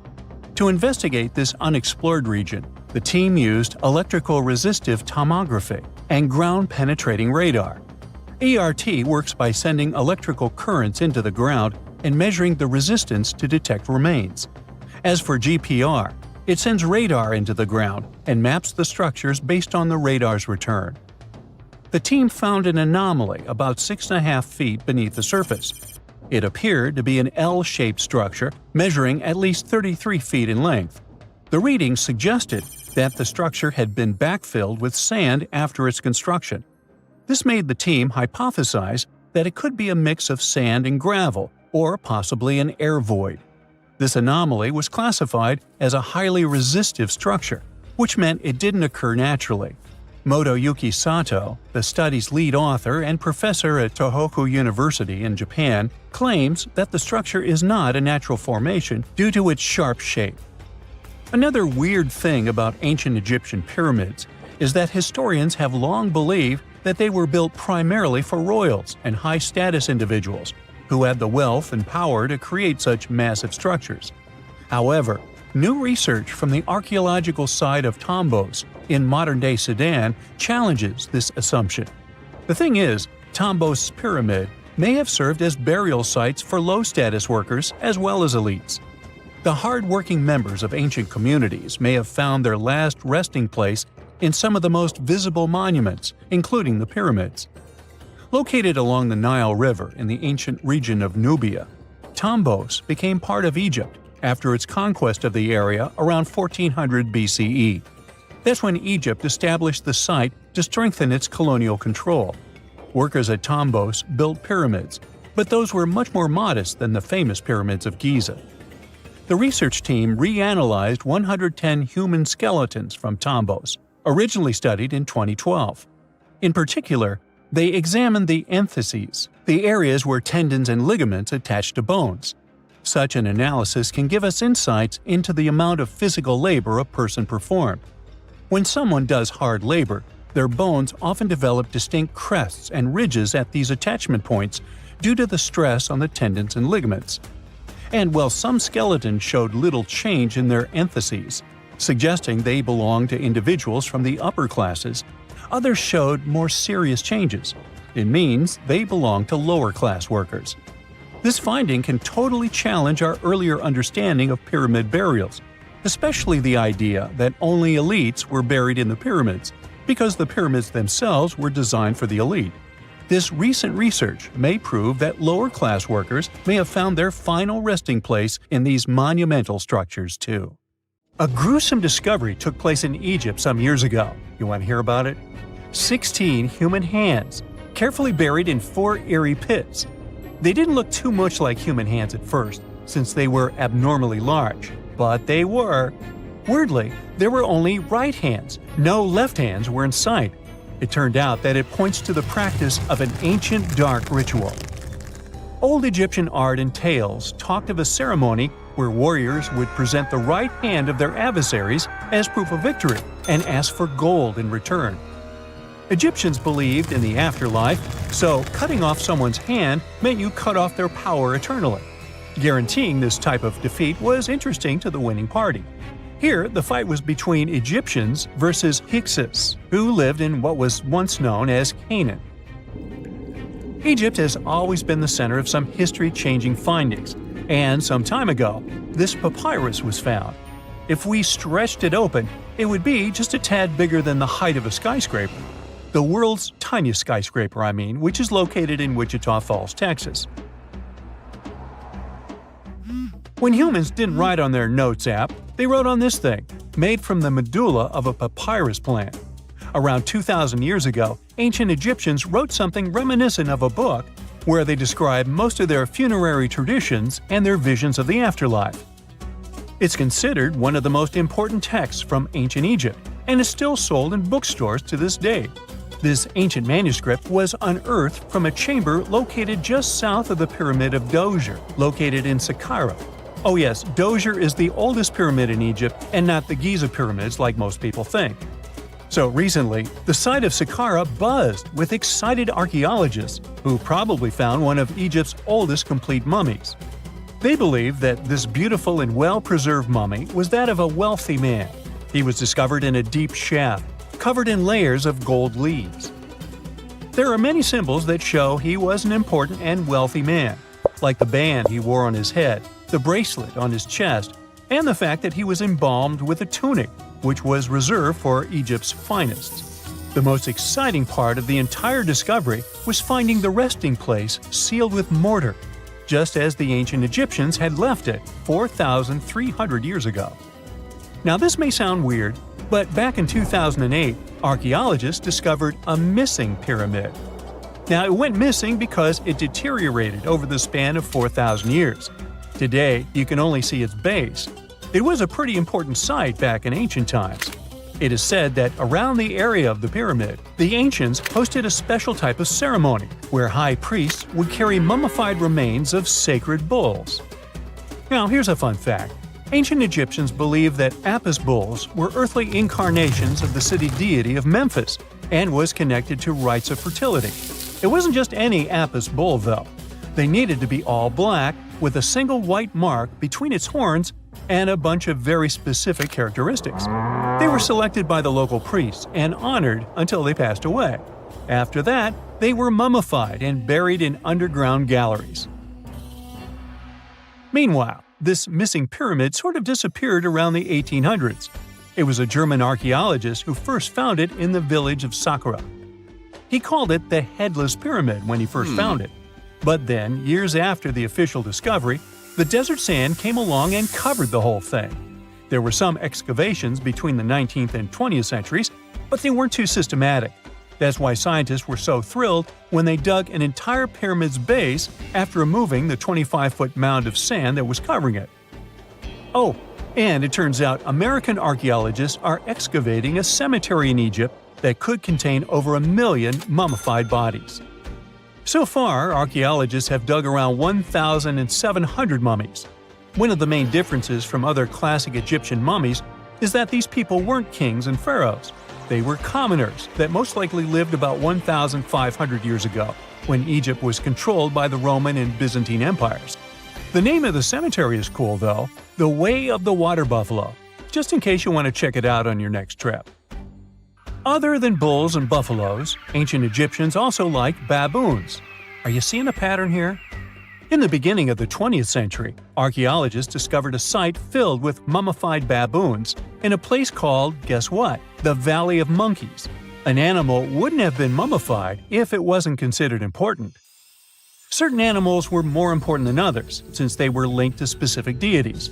Jackals were connected to Anubis, the ancient god of the afterlife, and cats were likened to the female deity Bastet. Baboons were a pretty big deal, since they were believed to be connected to Thoth, the deity of wisdom and advisor to Ra, one of Egypt's supreme deities. The archaeologists who studied these animals weren't too happy. They think these baboons were kept inside and were deprived of sunlight for most of their lives. They had extreme vitamin D deficiencies and they were poorly fed. Maybe Thoth got angry with these baboon keepers. Just a guess. Since there's never a boring day for archaeologists in Egypt, they also found human mummies with golden tongues. Since Egyptians were all about the afterlife, they believed that golden tongues might help a person speak once they pass to the other side. I mean, it's a long shot, but hey, why not? Some of these mummies were placed in wooden coffins with goods, such as necklaces, pottery, golden artifacts in the shape of lotus flowers and scarab beetles, and iPhones. Just kidding. A new temple was also unearthed recently in Egypt. Scientists believe it was dedicated to honor Zeus Cassios. That deity would be a cross between Zeus, the almighty Greek deity of the sky, and Mount Cassios. While digging around the Sinai Peninsula in Egypt, archaeologists spotted 2 pink granite columns poking out of the ground, and bingo. They believe these columns represented the temple's front gate and collapsed during an earthquake many years ago. And speaking of deities, there weren't only super serious deities. Recently, scientists unearthed a golden ring in a city south of Cairo. No, Frodo, it's not magical. It was a normal gold ring, but it had the depiction of the deity of fun, officially named Bes. This deity is often described in sacred texts as a happy chubby dwarf. Today, many tattoos we get are sorta deprived of any sense and are made of aesthetic purposes only. In ancient Egypt, though, women would get tattoos as a token of protection for childbirth. That's what scientists think, at least. Around the Nile region, scientists found some mummies that had well-preserved tattoos, which is a rarity since the skin deteriorates so easily. 2 of these women tattooed their lower backs, and the drawings were simple. They were mostly pictures, including that same chubby dwarf we just talked about, Bes. He also had a side hustle as the protector of women during childbirth. Now, would you believe me if I told you ancient Egyptians invented robots? No? Well, that's because that's not entirely true. Sure, they were astronomers, mathematicians, and engineers, and somehow they also squeezed an eccentric invention into that package. An automated deity some scientists called Hathor. This wooden statue had been in the Metropolitan Museum of Art for years before someone noticed its secret. With the help of an X-ray machine, specialists discovered a mechanical operating system inside it. The pulley-like axis goes from the statue's shoulder to her left leg. When the system rotates, the statue raises and lowers her hand. Hey, pick me! Pick me! I got my hand up here. Imagine working 7 days a week on a large-scale construction site. You, along with thousands of others, carry millions of stone blocks and put them on top of each other according to a complex system. You work without modern construction equipment. You have no air conditioning or constant access to water. It's so hot outside that you can fry eggs on the road. You've been building the pyramid for decades, and now, when it's finally done, you enjoy the result of the colossal work of thousands of people. You're looking at a giant cultural monument of global value that will freeze in time and amaze people for tens of thousands of years. A few thousand years have passed. People in the 21st century see the pyramids and are like, wow, I can't believe humans have built this. Yeah, the people who built the pyramids wouldn't have appreciated such a theory. But actually, there are reasons to believe that people built it using some fantastic technology. From the outside, it seems the Great Pyramids are just big triangles of stone. People just put some heavy blocks on top of each other, and that's it. In fact, the design seems too perfect to be true. The pyramid consists of more than 2 million blocks. They lay so close to each other and are so even that you couldn't squeeze even a thin sheet of paper between them. Scientists still can't figure out the exact technology for building the Egyptian pyramids. One of the biggest and most famous is the Great Pyramid of Giza. This huge construction, well known all over the world, has one big secret. There should be a capstone on top of the pyramid. It's a triangular-shaped stone block, a small pyramid on top of a huge one. It's also called a pyramidion. The builders of ancient Egypt made it out of granite and limestone and covered it with gold. No records or old drawings prove that there was a pyramidion at the top of the Great Pyramid of Giza. But there's another ancient Egyptian structure with such a triangle, the Red Pyramid. It was built before the Great One, and its capstone has survived to this day. Archaeologists have found and reconstructed it. But where could the capstone of the Great Pyramid be? It's a mystery that still has no answer. Some are sure that some thieves have stolen it from the top. Maybe they just climbed up and pushed the pyramidion down. It makes perfect sense. The capstone was probably the most valuable element of the pyramid. Many scientists and archaeologists still don't know its exact purpose. Some believe that this peak covered with gold glorified the pharaohs. The capstone reflected moonlight at night and illuminated the entire space around it. During the day, the capstone reflected sunlight with its shiny surface. You could have noticed it from afar. The top of the pyramid was a kind of guiding star for lost travelers. All other stone blocks of the pyramid consist of limestone. People polished them to make them look shiny. In the past, they were even glowing and reflected light. You could see glowing pyramids from space, although they looked like tiny lights. Over thousands of years, winds, sandstorms, and rains have changed the pyramid's appearance. If people had taken care of them all this time, they would have looked like something out of science fiction movies, or the pyramids from Las Vegas. But unfortunately, we will never see their original appearance. Some archaeologists and scientists believe that the capstone could absorb the sun's energy and distribute it evenly throughout the pyramid. No one knows precisely why the Egyptians needed this technology. There's a theory the pyramids are ancient energy systems. The pharaohs applied this energy to use some unique technologies that were more advanced than all the achievements of the 21st century. And the triangular shape of the pyramids was ideal for boosting this electromagnetic energy.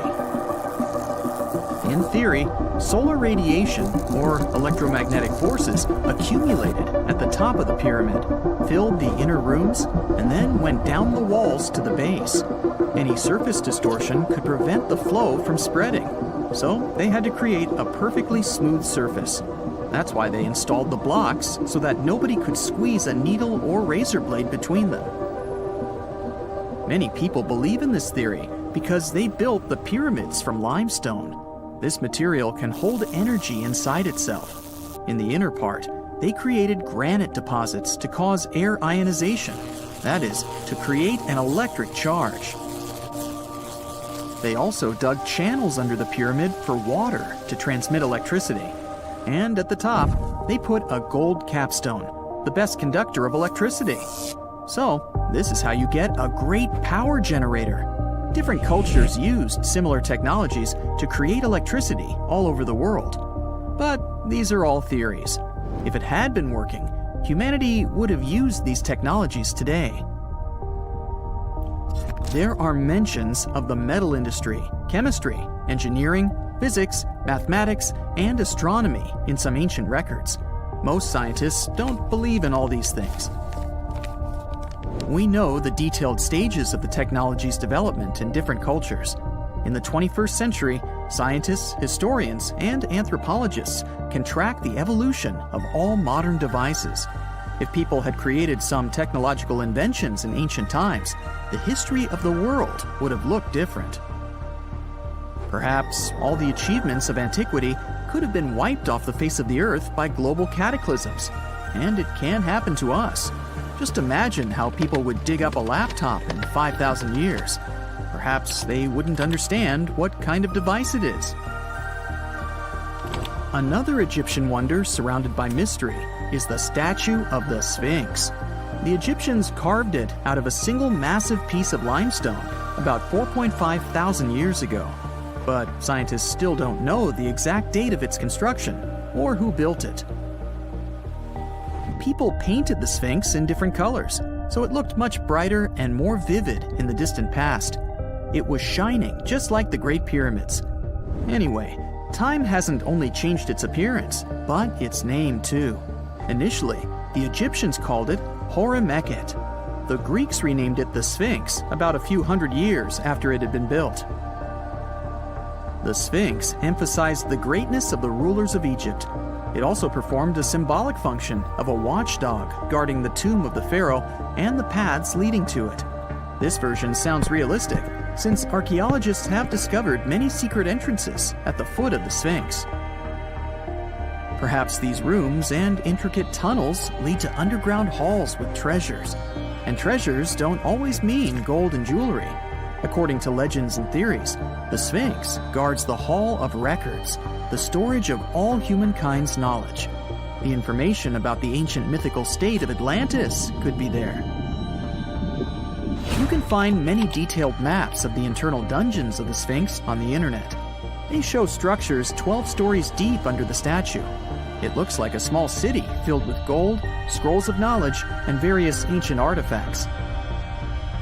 But don't believe all these maps. These are just theories. Several thousand years have passed, but people have very little information about it. Archaeologists know that there are still many strange and exciting things about the Sphinx that are still undiscovered. Some locals are afraid to research because they believe they can awaken something terrible from the underground depths. Therefore, it's mostly scientists from other countries who conduct the excavations. In 1998, scientists discovered strange tunnels leading to empty rooms under the Sphinx.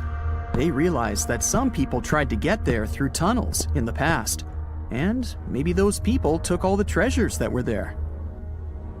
One of the legends says that some powerful artifact lays beneath the Sphinx. Its technology can change the whole world, but the locals are hiding it because it can damage the planet. Some believe that you can find evidence of unknown technologies painted on the granite walls in the pharaoh's tombs. But most likely, these paintings and signs tell us the myths and legends of ancient Egypt. But what if Egyptian symbols and drawings are detailed instructions for using ancient technologies? What if the locals that lived at that time thought, people in the future won't be able to get energy themselves. Let's leave some detailed instructions for them. Anyway, there are many riddles and theories. In reality, the search for answers is a dangerous undertaking, since it's not easy to get into the underground halls. Excavations can ruin the structure of the entire Sphinx. Any person inside the tunnels may get lost and never be able to find their way back. Besides, it costs a lot of money. Now, what would be awesome is if people could invent some device that could scan underground areas and show their detailed models.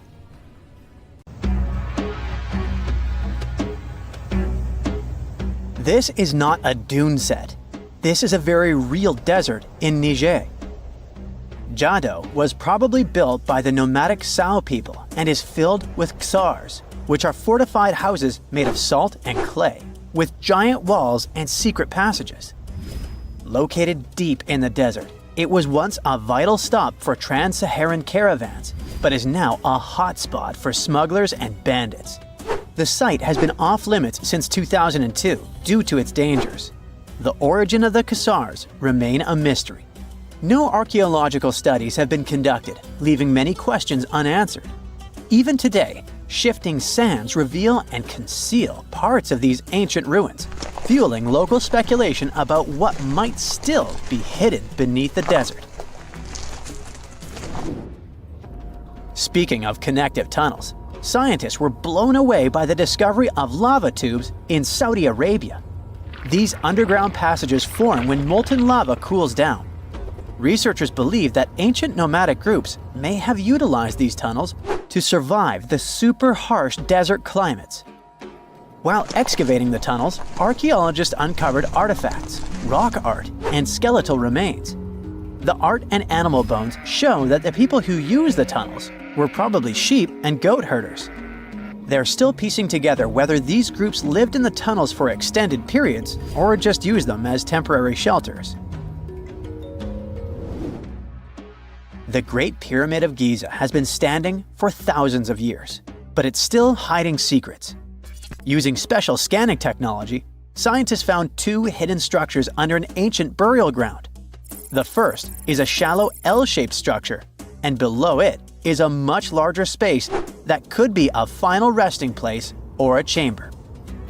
The smaller structure was filled with sand on purpose, while the deeper one might be an empty chamber. Experts believe the two are connected, possibly as an entrance leading to a secret chamber. This is big news because it might give us some more insight into who built the pyramids and why. The world is full of ancient writing, but some messages refuse to give up their secrets, like the mystery of the Bashplemi tablet. This unusual stone, pulled from a lake in Georgia, is covered in symbols no one can read. Even with modern technology, experts are completely stumped. The tablet is about the size of a book, with 60 symbols carefully carved into its surface, but 39 of them don't match any known language. Some resemble scripts from ancient civilizations in the Middle East, India, and Egypt, but none are an exact match. To make things even trickier, part of the tablet is broken off, meaning a piece of the puzzle is missing forever. To rule out a hoax, scientists studied the tablet closely. They confirmed it's made of vesicular basalt, an extremely tough local rock. Whoever carved these symbols must have been really skilled. Based on similar archaeological finds, experts believe the tablet could date back thousands of years, possibly to the late Bronze or early Iron Age. Some symbols repeat, which could mean they're numbers. Maybe it's an inventory list, a record of battles, or even an offering to the deities. Until someone cracks the code, the Bashplemi tablet remains an unsolved mystery from the depths of history. Experts are still stumped with what this Minoan disc might mean. The Phaistos disc is one of the most mysterious finds from the Minoan civilization. This 6-inch clay object, discovered in 1908, has strange spiral markings that no one has fully decoded yet. The disc has 241 symbols on both sides, showing everything from people and animals to tools and plants. Experts have come up with many theories about what the symbols mean. Some think it's an early form of Greek. Others suggest it's a prayer or a hymn. And some even believe it could be a letter from a king in Anatolia to a Greek ruler. Let's see who will be the first to figure this out. It's always a fun day at an archaeologist's office when they find something as big as a 2,000-year-old marble head. A French archaeologist mission went digging inside an old medieval house near Alexandria in Egypt and found a statue's head depicting an old, possibly ill man.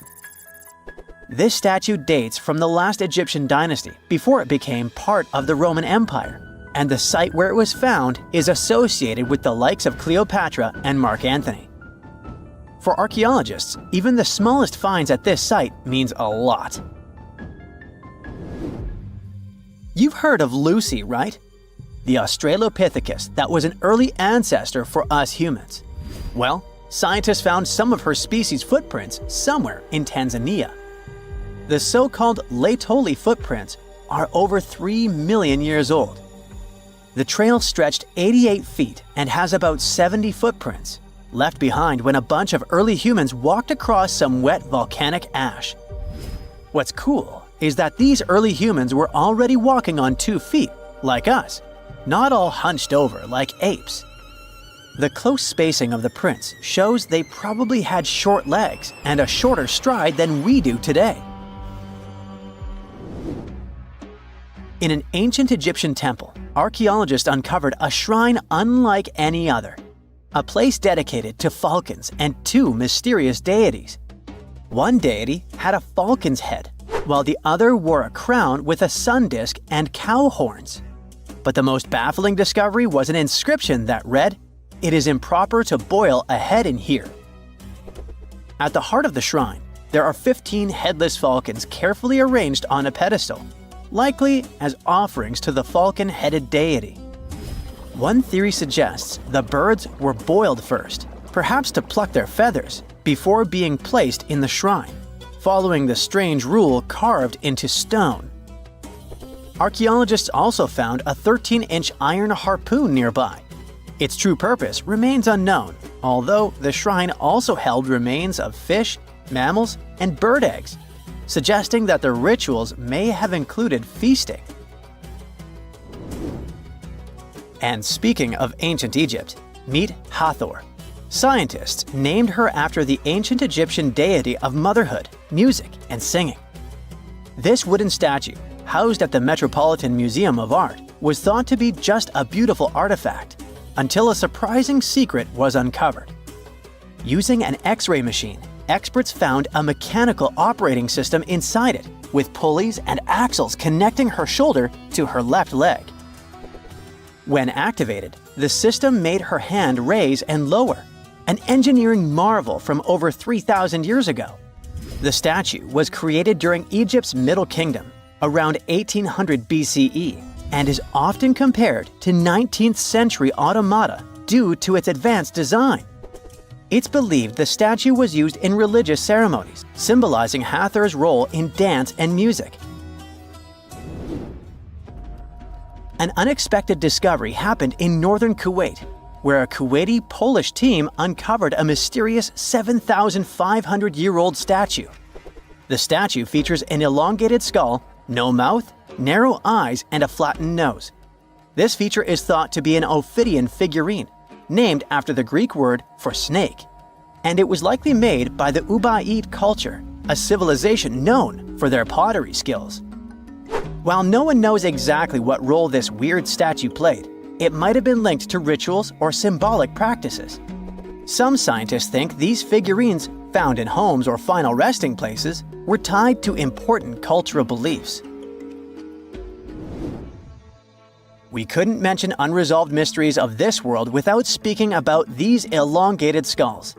In the deserts of Peru, researchers uncovered 5 ancient skeletons, 2 with unnaturally elongated skulls. While head shaping was common in many cultures, these skulls defy explanation. Local legends tell tales of the so-called Gentiles, a mysterious race banished underground by the powerful deities. Some say this is what the skulls represent. Others think this is some type of genetic anomaly, which was confirmed after finding an infant skull, too large to be artificially shaped. X-rays are a type of invisible radiation that can pass through our bodies and objects. They're very important in the field of medicine because they allow doctors to see inside our bodies without having to perform surgery. Now, let's dive into how X-rays work. They're a kind of electromagnetic radiation, just like light, or radio waves. However, they have much higher energy than light, which makes them able to go through objects that light cannot. Imagine you have a powerful flashlight. If you try to shine it through a wall, the light won't go through because the wall is too thick. But these rays have enough energy to go through walls and even our bodies. The discovery of X-rays happened by accident in the late 19th century. A scientist was experimenting with cathode rays, which are a type of radiation. He was working in his lab and noticed that a nearby fluorescent screen started to glow, even though it was not directly exposed to the cathode rays. He realized that something invisible was causing the fluorescence, and he named it X-ray, because X is the mathematical symbol for something unknown. He continued experimenting with such rays and discovered that they could pass through many objects, like flesh and bones, but not through denser materials like metal. He also found that X-rays could create images on photographic plates, just like a camera takes pictures. The way this works is quite fascinating. Imagine you're standing in front of a bright light and you hold your hand in front of your face. Your hand blocks the light and you can't see through it. But if you place a sheet of tissue paper in front of your hand, some light will pass through, and you'll be able to see the outline of your hand. X-rays work in a similar way. When a doctor wants to take an X-ray of a part of your body, they will ask you to stand or lie down next to a machine. This device has a special plate that can capture the image. Let's say the doctor wants to further examine your arm. They will place the X-ray plate on one side of your arm and the machine on the other side. Then, the machine will produce a controlled burst of X-rays that pass through your arm. Remember how we talked about the tissue paper allowing some light to pass through? Well, in this case, some of those X-rays will go through your arm, while others will be absorbed or blocked by the denser parts of your body, like bones. The plate captures the X-rays that pass through your arm, and it creates an image. This image shows the bones and other structures inside your body, allowing the doctor to see if there are any problems or injuries. Now, you might be wondering why X-rays can pass through some things but not others. It has to do with the density and composition of the objects. Denser materials like bones absorb more X-rays, so they appear white in the image.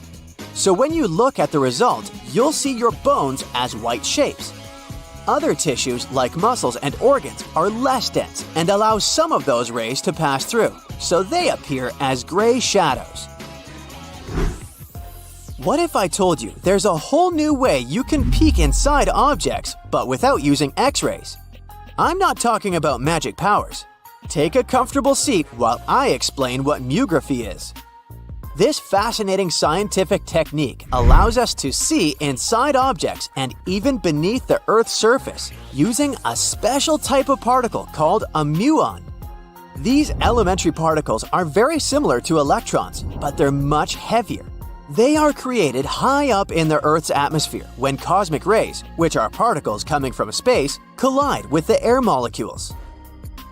Now, muons are special because they can pierce through different materials. They can pass through rock, soil, and even buildings.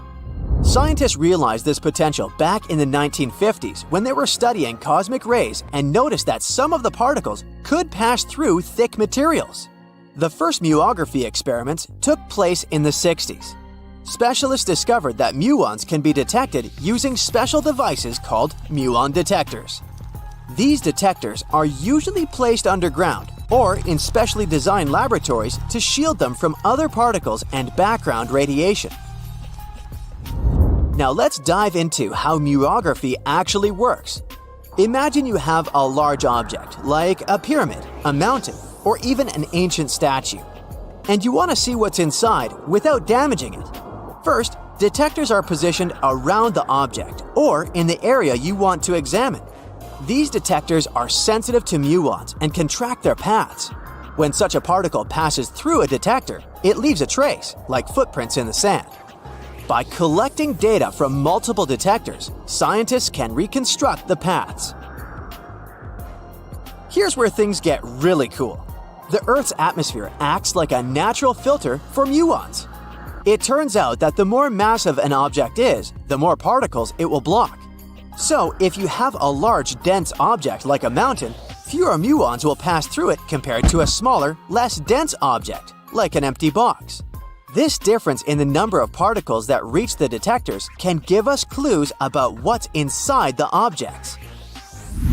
Scientists use computer algorithms and mathematical techniques to analyze the data and create images.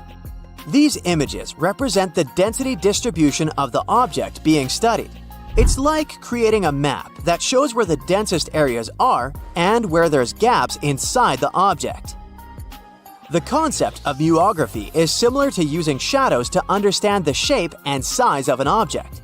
Imagine you're standing in front of a bright light and you place your hand between the light source and a wall.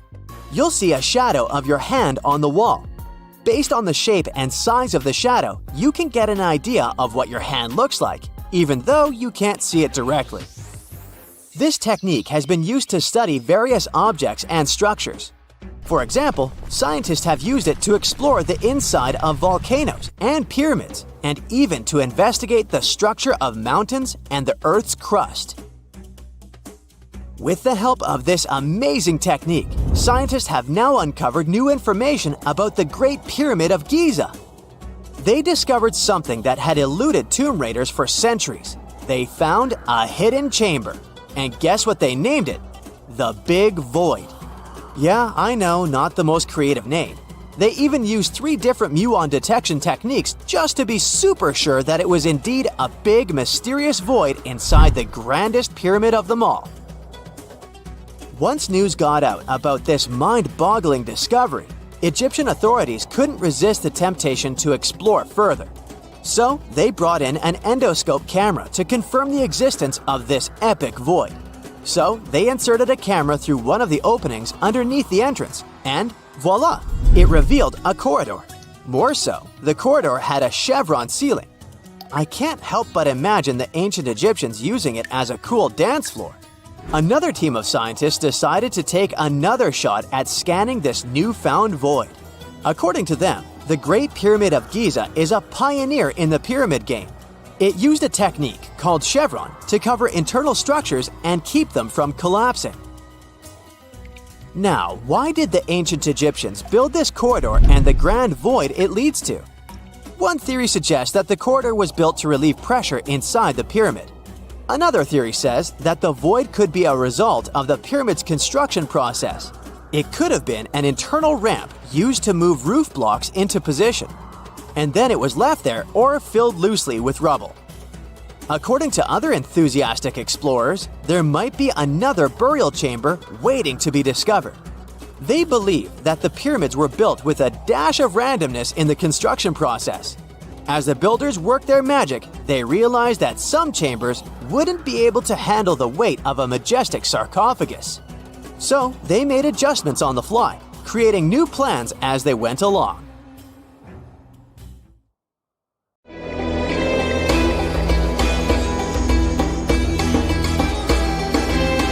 The Great Pyramid was created as the final resting place of ancient Egyptian monarch Khufu.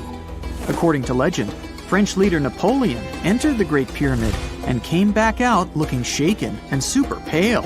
He never revealed what he saw inside, but whatever it was is said to have affected him for the rest of his life.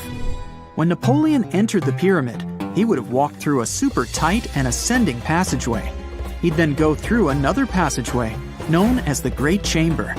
This corridor would have been much taller than the previous one, and would have cobbles too. He then reached the King's Chamber, the centerpiece of the Great Pyramid, which was lined with huge blocks of granite. But it wouldn't have looked as grand as we might imagine. There are no hieroglyphics decorating its walls, as Egyptians only began decorating the burial chambers of pyramids much later on. The pharaoh's tombs deep inside the pyramid would have also been filled with treasures, from chunks of gold to the world's most expensive jewelry. But this would have all been looted a long time ago. The only thing that probably would have been left in there would have been a huge sarcophagus, which would have once contained the king's mummy. He'd also have to walk past the queen's chamber. This room most likely didn't hold any queens though, as pyramids were usually only built for one person. There are mysterious tunnels leading from here. To this day, no one is really sure what they're there for. And that's not the only mysterious and creepy thing Napoleon may have encountered, as stories of pharaohs leaving ancient curses on pyramids go way back. Many pyramids had warnings written on the outside, telling of horrifying things that would happen to those who entered and disturbed the peace. We might not know what exactly Napoleon found in the Great Pyramid that scared him so much, but we know for sure what was found in Tutankhamun's tomb. Tutankhamun was an ancient Egyptian pharaoh who was only 8 or 9 years old when he took to the throne. He became a cultural phenomenon when his tomb was discovered almost completely intact in 1922. His pyramid sits in the Valley of Kings in Thebes, modern Luxor, which is in Egypt. Unlike the Great Pyramid, Tutankhamun's tomb was covered in beautiful wall decorations. The walls told the story of how he would travel to the afterlife through the underworld. Egyptians believed all people would have to take this journey, so they would fill their tombs with objects and paintings to help them get there. There'd also be spells painted on the walls. They believed this would help people pass over to the next realm. The journey would be pretty long, and for that reason, the ancient Egyptians would also fill the pyramids with food. Tutankhamun's pyramid was filled with 8 fruit baskets. They even found something called gingerbread fruit in there. The rooms were jam-packed with furniture, statues, clothes, and staffs, amongst a whole bunch of other things. You'd likely find a lot of clothes and expensive jewelry in the pyramids as well. The ancient Egyptians wanted their ancestors to travel in style to the afterlife. They put Tutankhamun in his final resting place with over 50 pieces of clothing, all of the highest quality. There were tunics, scarves, gloves, and headdresses, and a ton of jewelry. Bracelets, pendants, necklaces, rings, and scarabs for protection were all found inside. Each of them was made of gold or precious stones. There were also fans made of ostrich feathers to keep the old pharaoh cool in the hot Egyptian sun. But the temperature inside the pyramids never actually went above 68 degrees Fahrenheit. The ancient Egyptians developed a super cool air conditioning system that we don't fully understand even today. Tutankhamun's pyramid also contained 130 walking sticks made from ebony, ivory, silver, and gold to help him on his journey. There were 3 chariots hidden away in case he got tired of all the walking. They also put 11 boat paddles inside, but there was no sign of any boat. The pyramids would be littered with the pharaoh's favorite scents and perfumes.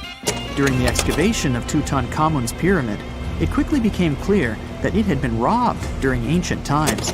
There was damage to doors and traces of oils left in empty jars. It looks like someone raided the pyramid for gold and the scents, perfumes, and oils that had been left for King Tut. There was still a bit of perfume, which was made from coconut oil and frankincense, left in one bottle. It seems like Pharaoh Tutankhamun loved board games. There was an ivory traveling set of senet in his pyramid.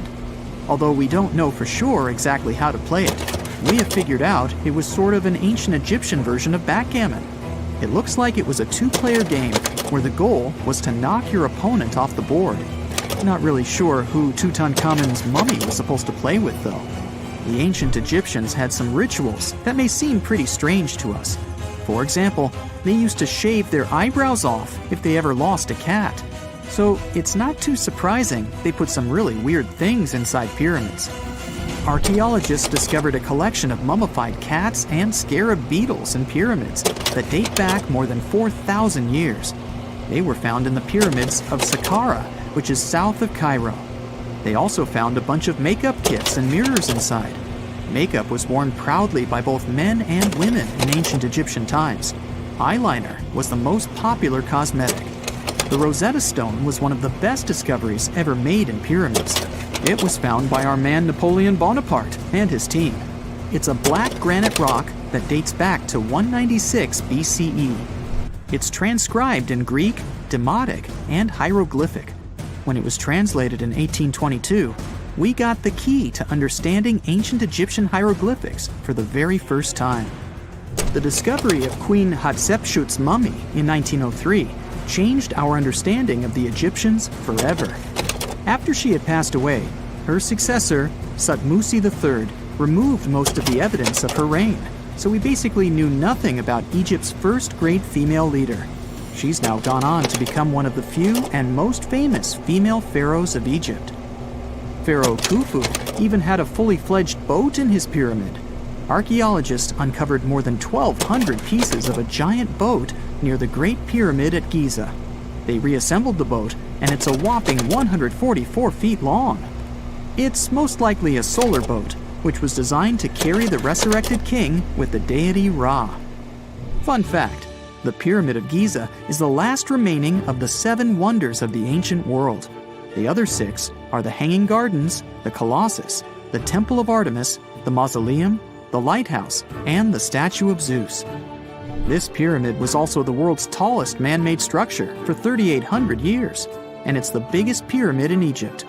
It took a staggering 2.3 million blocks of limestone, and some weighed as much as 80 tons.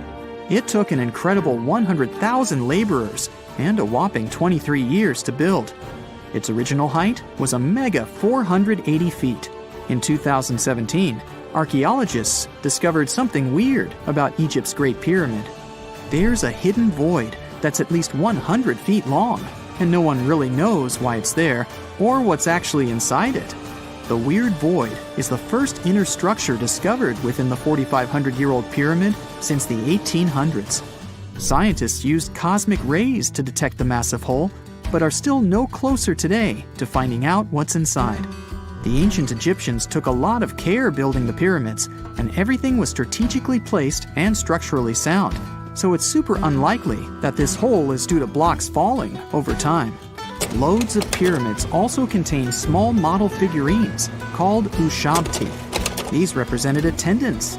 They believed they would come to life to serve the pharaohs in the afterlife. But it's amazing that all this stuff actually fit inside. There isn't actually a huge amount of space inside the structures. It's mostly just rock. You have heard about Nikola Tesla. You have definitely heard about the Great Pyramids in Egypt. But what if I told you that Tesla may have probably uncovered the ancient mystery surrounding the pyramids? Wait, what? Is this a crossover episode? Nope. It's highly probable that the secrets of the pyramids are hidden in plain sight.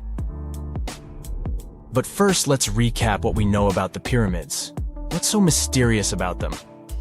I mean, they are just old quirky buildings, aren't they? One of the biggest questions is how they were built. Some people think that the pyramids were created by people using only their hands and muscles. But others think that there might have been some kind of crazy energy source that we don't know about yet. Like, what if aliens helped out or something? Just kidding, but this idea of some unknown energy source being used to build the pyramids has been around for ages. Even in old texts, like the pyramid texts, it talks about how the gods gave us something to build a great power. So maybe there was something really powerful and mysterious going on back then? Who knows? Back in the early 1900s, he got obsessed with the Great Pyramids of Egypt.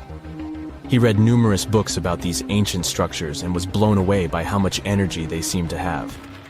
At that time, not many people knew much about electricity, and Tesla started to wonder if there was some kind of advanced tech hidden in the pyramids.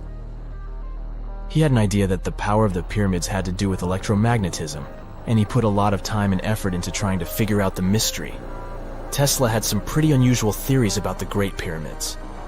He thought that they could actually store and move electricity, which could then be used to power up the areas around them. He also had this theory that the pyramids were built using some kind of crystal energy. He believed that the chambers inside the pyramids could have these super powerful crystals that could control the electromagnetic fields. But that's not all. Tesla also had this idea that the materials used to make the pyramids had properties that allowed them to trap energy from the sun and the moon. And not just a little bit of energy. He thought that the pyramid could actually create this massive energy field that could light up whole cities or even brighten up dark places. He thought that the pyramids could be used as giant power plants to generate electricity and run machines. Tesla even believed that the pyramids were somehow linked to cosmic energy, which could be used for spiritual enlightenment and healing. How very new age of him. Anyway, Tesla wasn't just pulling these ideas out of thin air. He was seriously into studying everything he could about the pyramids, from ancient artifacts and texts to hieroglyphs and drawings. And he came up with this idea that the pyramids were designed to be energy amplifiers, and some kind of unknown energy source was used during their construction. Some people thought Tesla was eccentric for coming up with these theories, but his ideas have actually had a huge impact on the way we think about the pyramids today. Researchers and scholars have been digging into his theories for years and using them to uncover some of the biggest mysteries surrounding these ancient structures. For example, recently scientists have used theoretical physics to investigate how the Great Pyramid of Egypt would react to certain radio waves. They found out that if the radio waves were a certain length, the pyramid could concentrate the energy inside its rooms and focus it under its base. The scientists did lots of calculations to figure this out. They first thought about what radio wavelengths would work best. Then they made a model of how the pyramid would react to the waves. They figured out how much of the energy from the waves would get absorbed or spread out. Lastly, they checked how the energy would move around inside the pyramid when the waves hit it. To help explain all of this, the scientists used something called multipole analysis. This is when you take a complicated object and break it down into simpler parts. Then you can see how each part interacts with the energy that's coming in. It's like taking apart a puzzle to see how each piece fits together. The researchers are interested in how all of this can be used in the future. They want to make really tiny particles that can do the same thing as the pyramid, but with light. By changing the size, shape, and the material of these particles, they can control how the light moves around them. This can be really useful for things like making tiny sensors or super efficient solar cells. The scientists had to make some guesses when they were doing their research. They assumed that there weren't any hidden spaces inside the pyramid, and that the material used to build it was all the same. But even with these guesses, they still made some pretty impressive discoveries. But the pyramid study is not the only proof that Tesla was ahead of his time. There are more Tesla's projects that seemed unrealistic at the time, but that scientists and enthusiasts reevaluate and try to implement today. Let's talk about Tesla's most ambitious project, the Wardenclyffe Transmission Tower. Back in 1900, Tesla was already a big shot when it came to electrical engineering in America. People were blown away by his amazing inventions and the fact that he managed to outdo Thomas Edison in the battle of currents. However, Tesla wasn't content to rest on his laurels. He decided to embark on his most ambitious project yet, the transmission tower at Wardenclyffe. It was built between 1901 and 1905, and it was based on one of Tesla's breakthrough ideas. He had a vision to make the impossible possible by creating a global wireless communication system. It would use Earth itself as a conductor, transmitting music, news, stock market reports, secured military communications, and even facsimile images. Does it sound familiar? Right, it sounds just like the internet that we use today, only without the use of any wires. But Tesla had a much bigger dream in mind, to transmit power wirelessly. He already proved that high-frequency signals could be sent without any wires using his Tesla coil transformers, and this sparked his obsession with wireless energy transmission. His vision was to not only transform the way we communicate, but also to find a way to transfer power currents globally by tapping into the Earth's natural energy. Tesla believed that there was an abundance of free energy all around us that could be used for humanity's benefit. In 1899, he conducted some top-secret experiments and got convinced that it was possible to transmit electrical power through the Earth's upper atmosphere. This is actually how the Wardenclyffe Tower was created. It was supposed to be the prototype station for a network of towers all over the globe that would provide the whole world with wireless energy. Unfortunately, Tesla didn't have the resources or the patience of his investors to bring this project to fruition. It ran into all sorts of financial problems and roadblocks, and in 1917, the unfinished tower was finally torn down for scrap metal to pay off Tesla's mounting debts.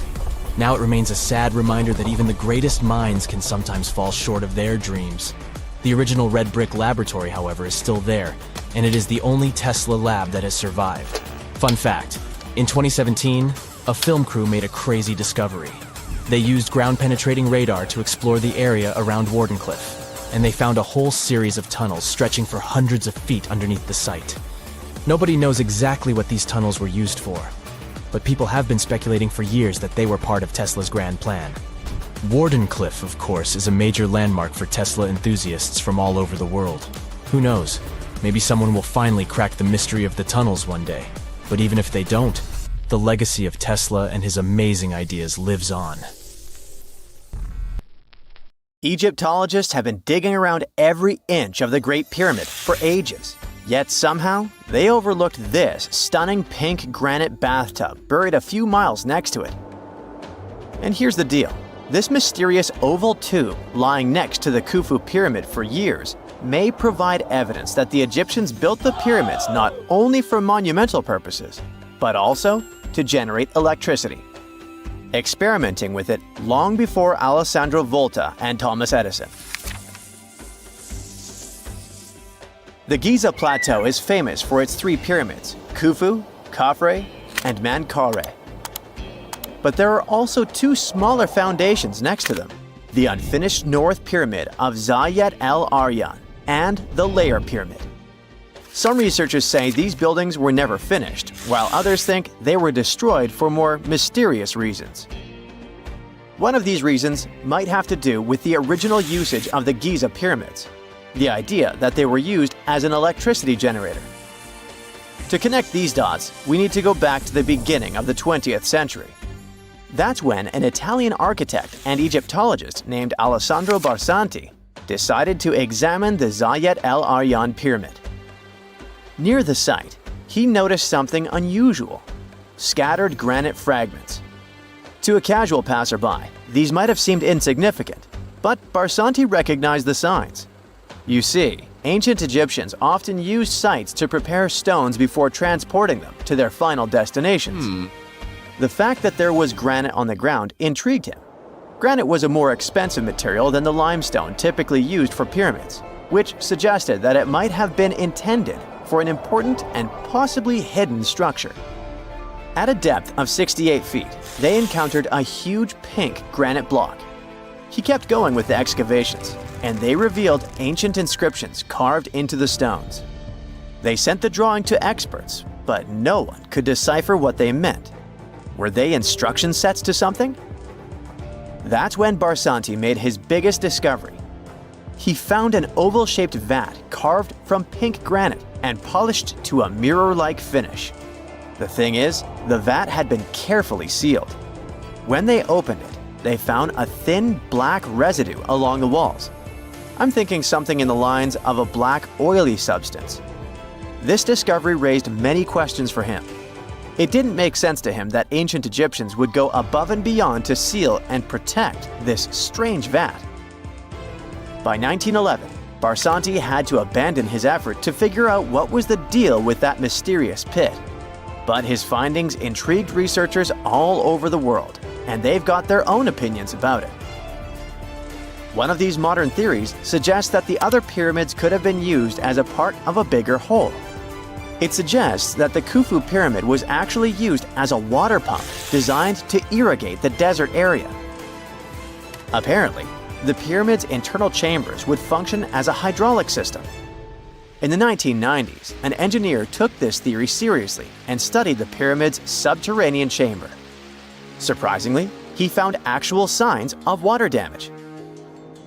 Apparently, the pyramid generated powerful compression waves, aka pulses, that could create electricity. This raised an important question.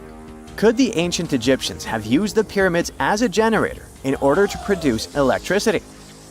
On paper, that was proven to be possible, but hey, agreeing on the original use of the pyramids is probably one of the most difficult things in the world. So, we're still not 100% sure about this. Apart from that, Egypt is a playground for important discoveries regarding humanity's past. I mean, scientists have just discovered what looks like a cosmic command center, similar to that room from the Doctor Strange movies. They discovered an L-shaped astronomical observatory, measuring around 9,000 square feet, dating back to the 6th century BCE. definitely the first and largest of its kind from that era. The mud brick structure housed tools used for calculating dates related to ancient Egyptian rites, royal coronations, and agricultural plans. This observatory is located in the archaeological site known as the Temple of Phuto, just 50 miles east of Alexandria. It's pretty impressive. The structure was designed so that you'd get inside the room through an east-facing entrance. This way, you'd get to see the sunrise. Once inside, you'd find a pretty huge shadow clock, used to tell time by tracking the movement of shadows inside the room. This variant of a sundial clock was nearly 16 feet long. That was quite an exciting discovery. Another interesting one was that scientists and Egyptologists have discovered the first ever pregnant mummy. Now, even if we know quite a lot about mummification processes, we keep making discoveries that open new doors into the lives of ancient Egyptians. It took so long for someone to find out this mummy was expecting at the time she was embalmed because she was placed in a male's coffin. More specifically, a male priest. Historians say that during the 19th century, a lot of traders mixed coffins up in order to sell them. Yes, that means they opened them and switched mummies to please their buyers. It was a complete surprise because they were hoping to study more about ancient health issues when they opened this coffin up. But they had another special research on their hands: prenatal practices in ancient Egypt. This mummified woman who lived about 2,000 years ago was from 20 to 30 years old when she passed away. She was found in Thebes, and her remains were incredibly well preserved. You see, mummification recipes varied across Egypt. In this woman's case, researchers could tell she was a member of the high society since she was buried with special amulets. But since mummification methodologies differed so much between cities and time periods, they still have to dig further to understand why she was embalmed along with her baby.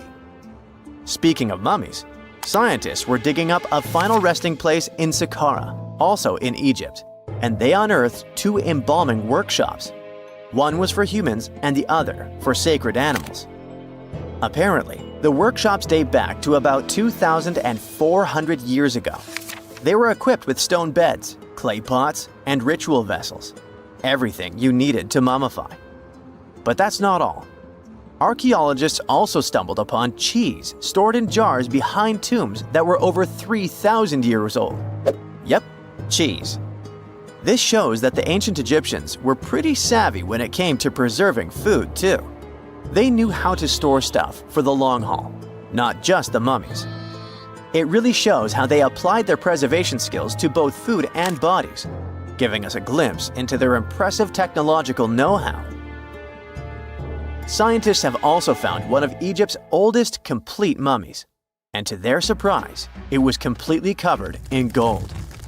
You see, Egyptian mummies covered in gold are already a rare thing, but they weren't expecting it to be the oldest one ever found. The mummy was quite well preserved, and they could identify that it was the remains of a wealthy man called Hekashepes. Many symbols show that he was important and wealthy, like the band he wore on his head and the bracelet on his chest. He was also dressed in a tunic wrapped with a belt, which was a way to preserve the good appearance of a person after they passed away. To reveal it, they had to open the final resting place with mortar. Basically, it was like they were opening a time machine, just as the ancient Egyptians did 4,300 years ago. If you think about it, it's almost like entering a time capsule. Enough about mummies. Scientists also found something very exciting hovering above the pyramids. They had to use a fancy top-notch radar known as LARID, aka Low Altitude Long Range Ionospheric Radar, which can see these invisible waves far away into the sky. LARID helped them discover giant plasma bubbles floating in the air above the pyramids. These bubbles are called plasma bubbles, and they wreak havoc on modern technologies. I mean, they can disrupt GPS and phone signals for hundreds of kilometers in diameter from where they're located. These bubbles are massive, sometimes as big as cities, and they're caused by the sudden depletion of charged particles in the ionosphere.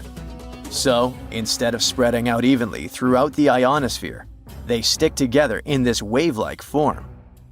This was a pretty important discovery because it can help scientists understand how to prevent these waves from messing with our technology. Are these just hills or remnants of a lost civilization?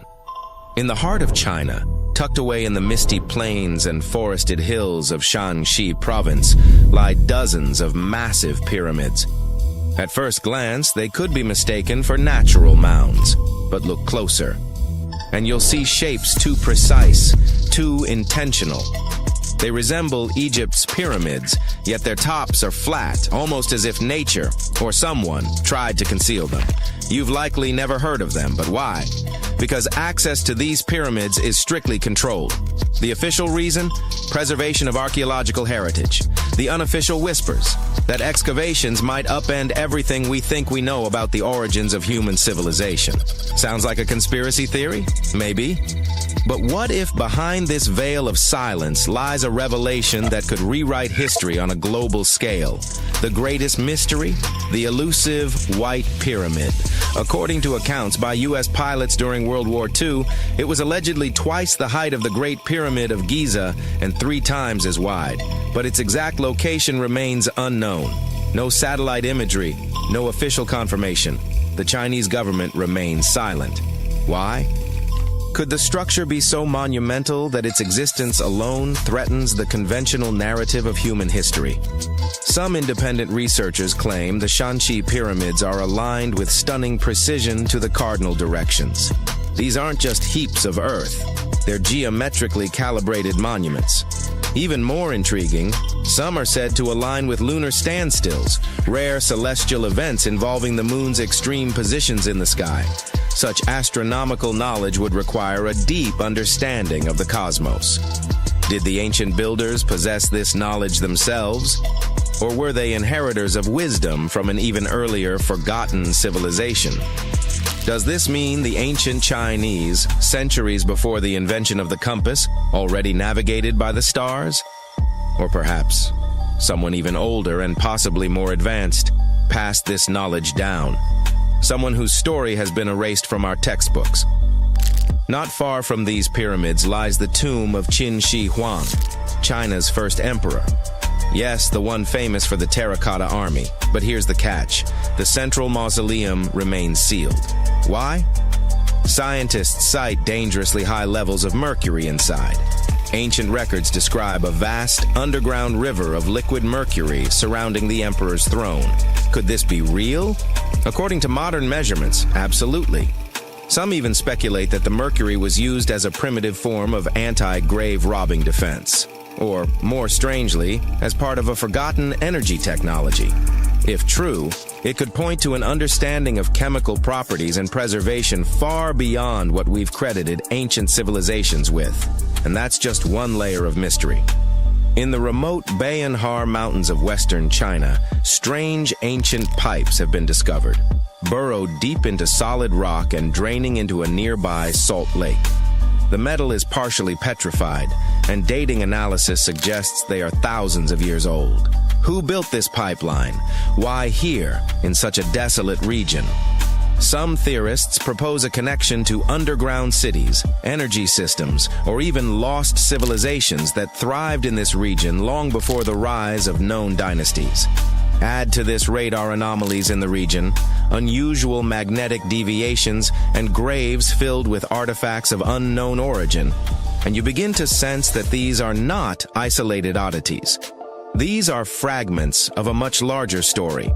A story we've barely begun to uncover. One that we might be deliberately discouraged from exploring.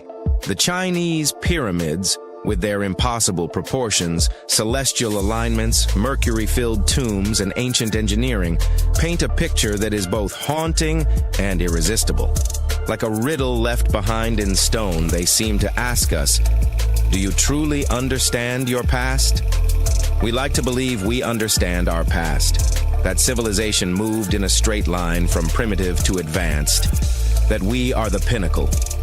But sometimes discoveries like these disturb that comforting timeline. They whisper of ruins far older than we imagined, and perhaps of a knowledge far deeper, something sacred, something buried, not just by soil and time, but by willful neglect. Are these coincidences? Or are we looking at the scattered remnants of a once great civilization that vanished beneath the sands of time, erased, forgotten, or deliberately hidden? Who built these pyramids? When? Why? Why the silence? Why the secrecy? And how many more secrets lie buried beneath our feet? Secrets we're too afraid to unearth. Perhaps the real history of the world isn't the one we were taught in school. Perhaps history isn't a straight line, but a spiral. Perhaps it's far stranger and far older than we ever dared to imagine. What if we're the amnesiacs of a once great species, trying to piece together fragments of a story written in stone and shadow? And what happens when we finally remember? Before we get into the reason why and how there are pyramids all around the world, let's talk about some of the examples. I'll start with the Pyramid of the Sun in Mexico. These folks really knew how to build a city. Their well-planned urban center spanned over 7 square miles and boasted several pyramids. But the Pyramid of the Sun is the most impressive. This giant pyramid was built way back in 100 CE and is one of the biggest structures of its kind in the whole Western Hemisphere. It's so big that it's 216 feet high above the ground. If you ever find yourself in this ancient city, you won't be able to miss the Pyramid of the Sun. It's right there on the east side of the Avenue of the Dead, the city's main north-south street. To build this incredible pyramid, around 1 million cubic yards of material were used, including a special kind of red volcanic rock called hued tizontle. Impressive, huh? We don't know too much about the people who built the Pyramid of the Sun or its purpose. But archaeologists believe there was once a temple on top of it. When explorers went below the pyramid in the 1970s, they found a bunch of cool tunnels and chambers. In 2011, they even found a secret stash of clay pots, obsidian pieces, animal bones, human figurines, and a mask. Who knows what other secrets the pyramid is hiding? If you decide to see this one, you must climb the pyramid using the 248 uneven steps on the west side. Watch your step. Sudan got some pyramids too. Nubian pyramids aren't as big as the ones in Egypt, but they still got around 200 of them.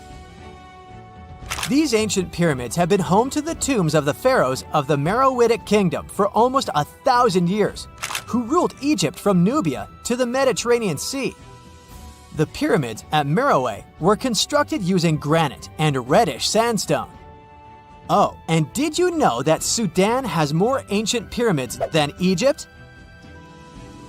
The Kushite pyramids depict the indigenous architecture and burial traditions of Nubia's Napata and Meroe kingdoms, which ancient Egypt influenced.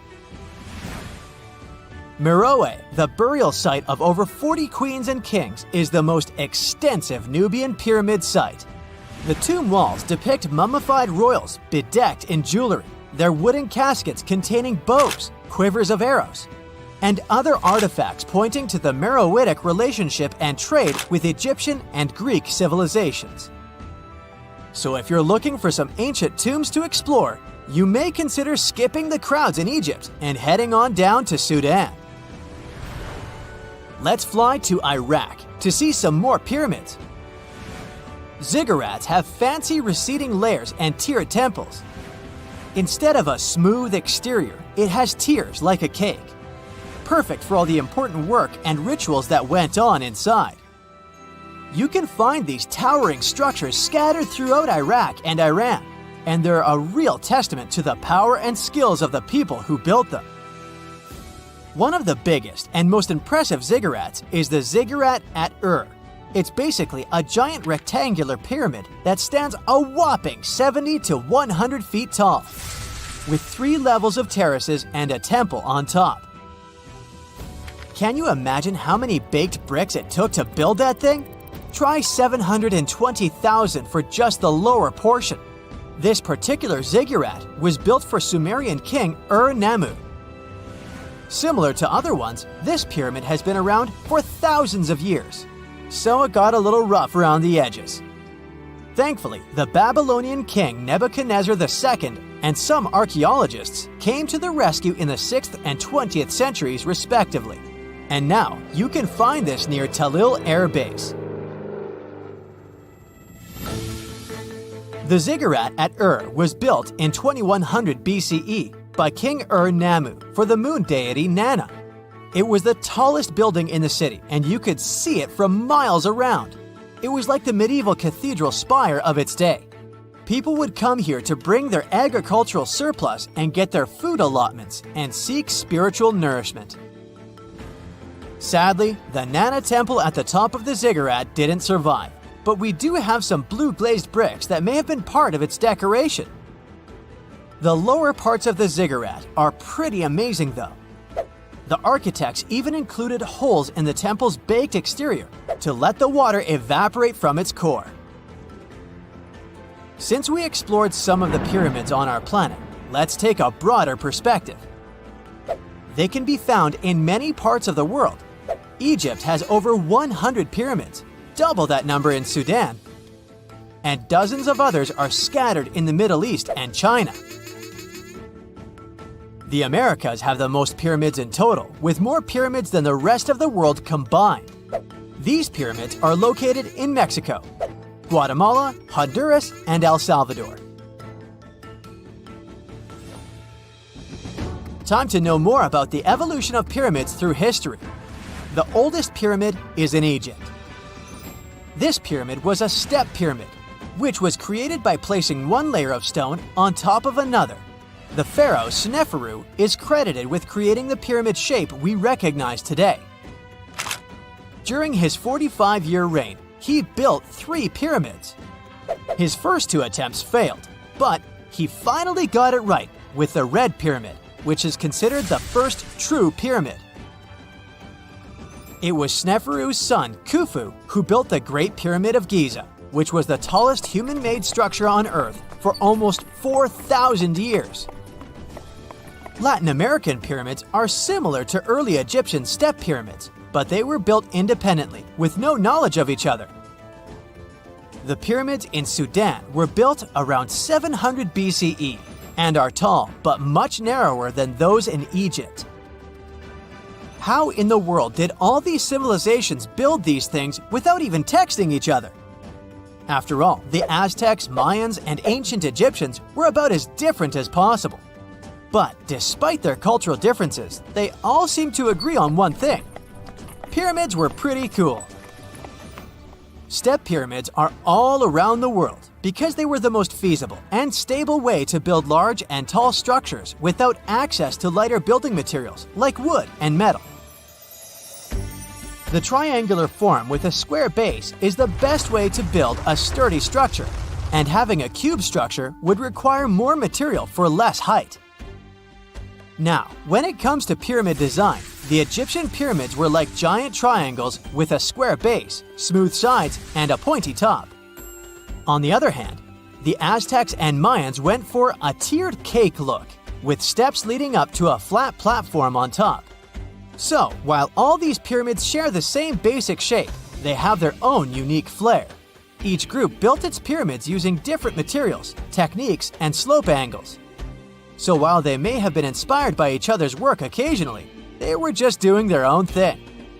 Egyptian pyramids had smooth, angled sides that were designed to help the pharaoh's soul ascend to heaven. The Pyramid of the Sun was built over a series of caves that served as a passageway for the deities. The Maya built the temple of Kukulkan in Chichen Itza to honor the deity Kukulkan, usually represented by a serpent. Nicknamed El Castillo, it has 91 steps on each side, plus a platform. That's 365 steps, one for each day of the Mayan calendar. Tell me, Brightsiders, how were pyramids built? To begin with, humans made them, not a foreign race from space that landed on Earth. You see, one thing that all pyramids have in common is that they were built without advanced tools or even the wheel.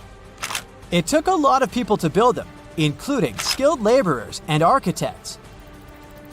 For example, it's estimated that 20,000 people built the Great Pyramid of Giza, and it's believed that most of them were skilled laborers.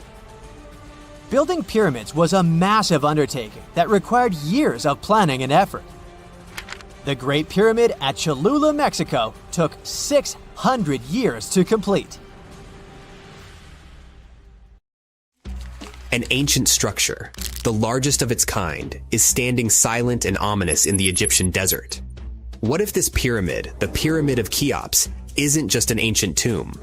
What if it's the colossal foundation of a long-lost technology far beyond our understanding, built as part of an ancient space elevator? A space elevator sounds like something out of a futuristic sci-fi movie. It's a massive cable anchored to Earth and going all the way up to the stars, allowing travel to and from space without rockets. What if someone managed to build it millennia before us? Let's start with the pyramid itself. The Pyramid of Cheops isn't just any pyramid. It's the heaviest and most precise of all the pyramids on our planet. Historians believe it's around 4,500 years old. But there's an opinion that it might be much, much older. Some claim that there's evidence supporting this theory, but it has been dismissed by Egyptologists. Probably because it doesn't fit the established story, or because the implications are too world-shaking. Now, look at the pyramid structure, at these huge blocks stacked with laser-like precision, aligned to true north, rising up in a sharp, stable form. Inside, there are only a few narrow, sloping corridors and a small number of rooms. The corridors don't even make sense for human movement. They're narrow, angular, probably designed to accommodate something else, something functional. The passages themselves look more like maintenance tunnels than ceremonial spaces. They don't even run horizontally, slanting inward and downward as if carrying some hidden purpose. There are also diagonal channels running from the edges toward the center, their purpose unknown. Lubrication channels or pressure tunnels. And then there's the main room, situated close to the pyramid's heart, but not right in the center. Why? Now look at this bizarre vertical shaft at the very top, piercing downward toward the center. Around the pyramid, there's rust, thousands of tons of it. What if it's the remnants of a technological complex? An ancient spaceport decayed into dust and debris millennia ago? Could the rooms have been technical chambers for maintaining the impossible? A cable that stretched all the way into space? Then the corridors and channels could have been used to stabilize, fasten, or even power this mysterious device. Historians insist these pyramids were tombs or ritual sites. At the same time, when archaeologists can't explain an ancient structure, they often default to religious use. The truth may be far more practical and shocking. The pyramid could have served as the base of an immense, stabilizing structure designed to extend a cable toward space. An ancient civilization could have built it to efficiently transport massive loads into orbit.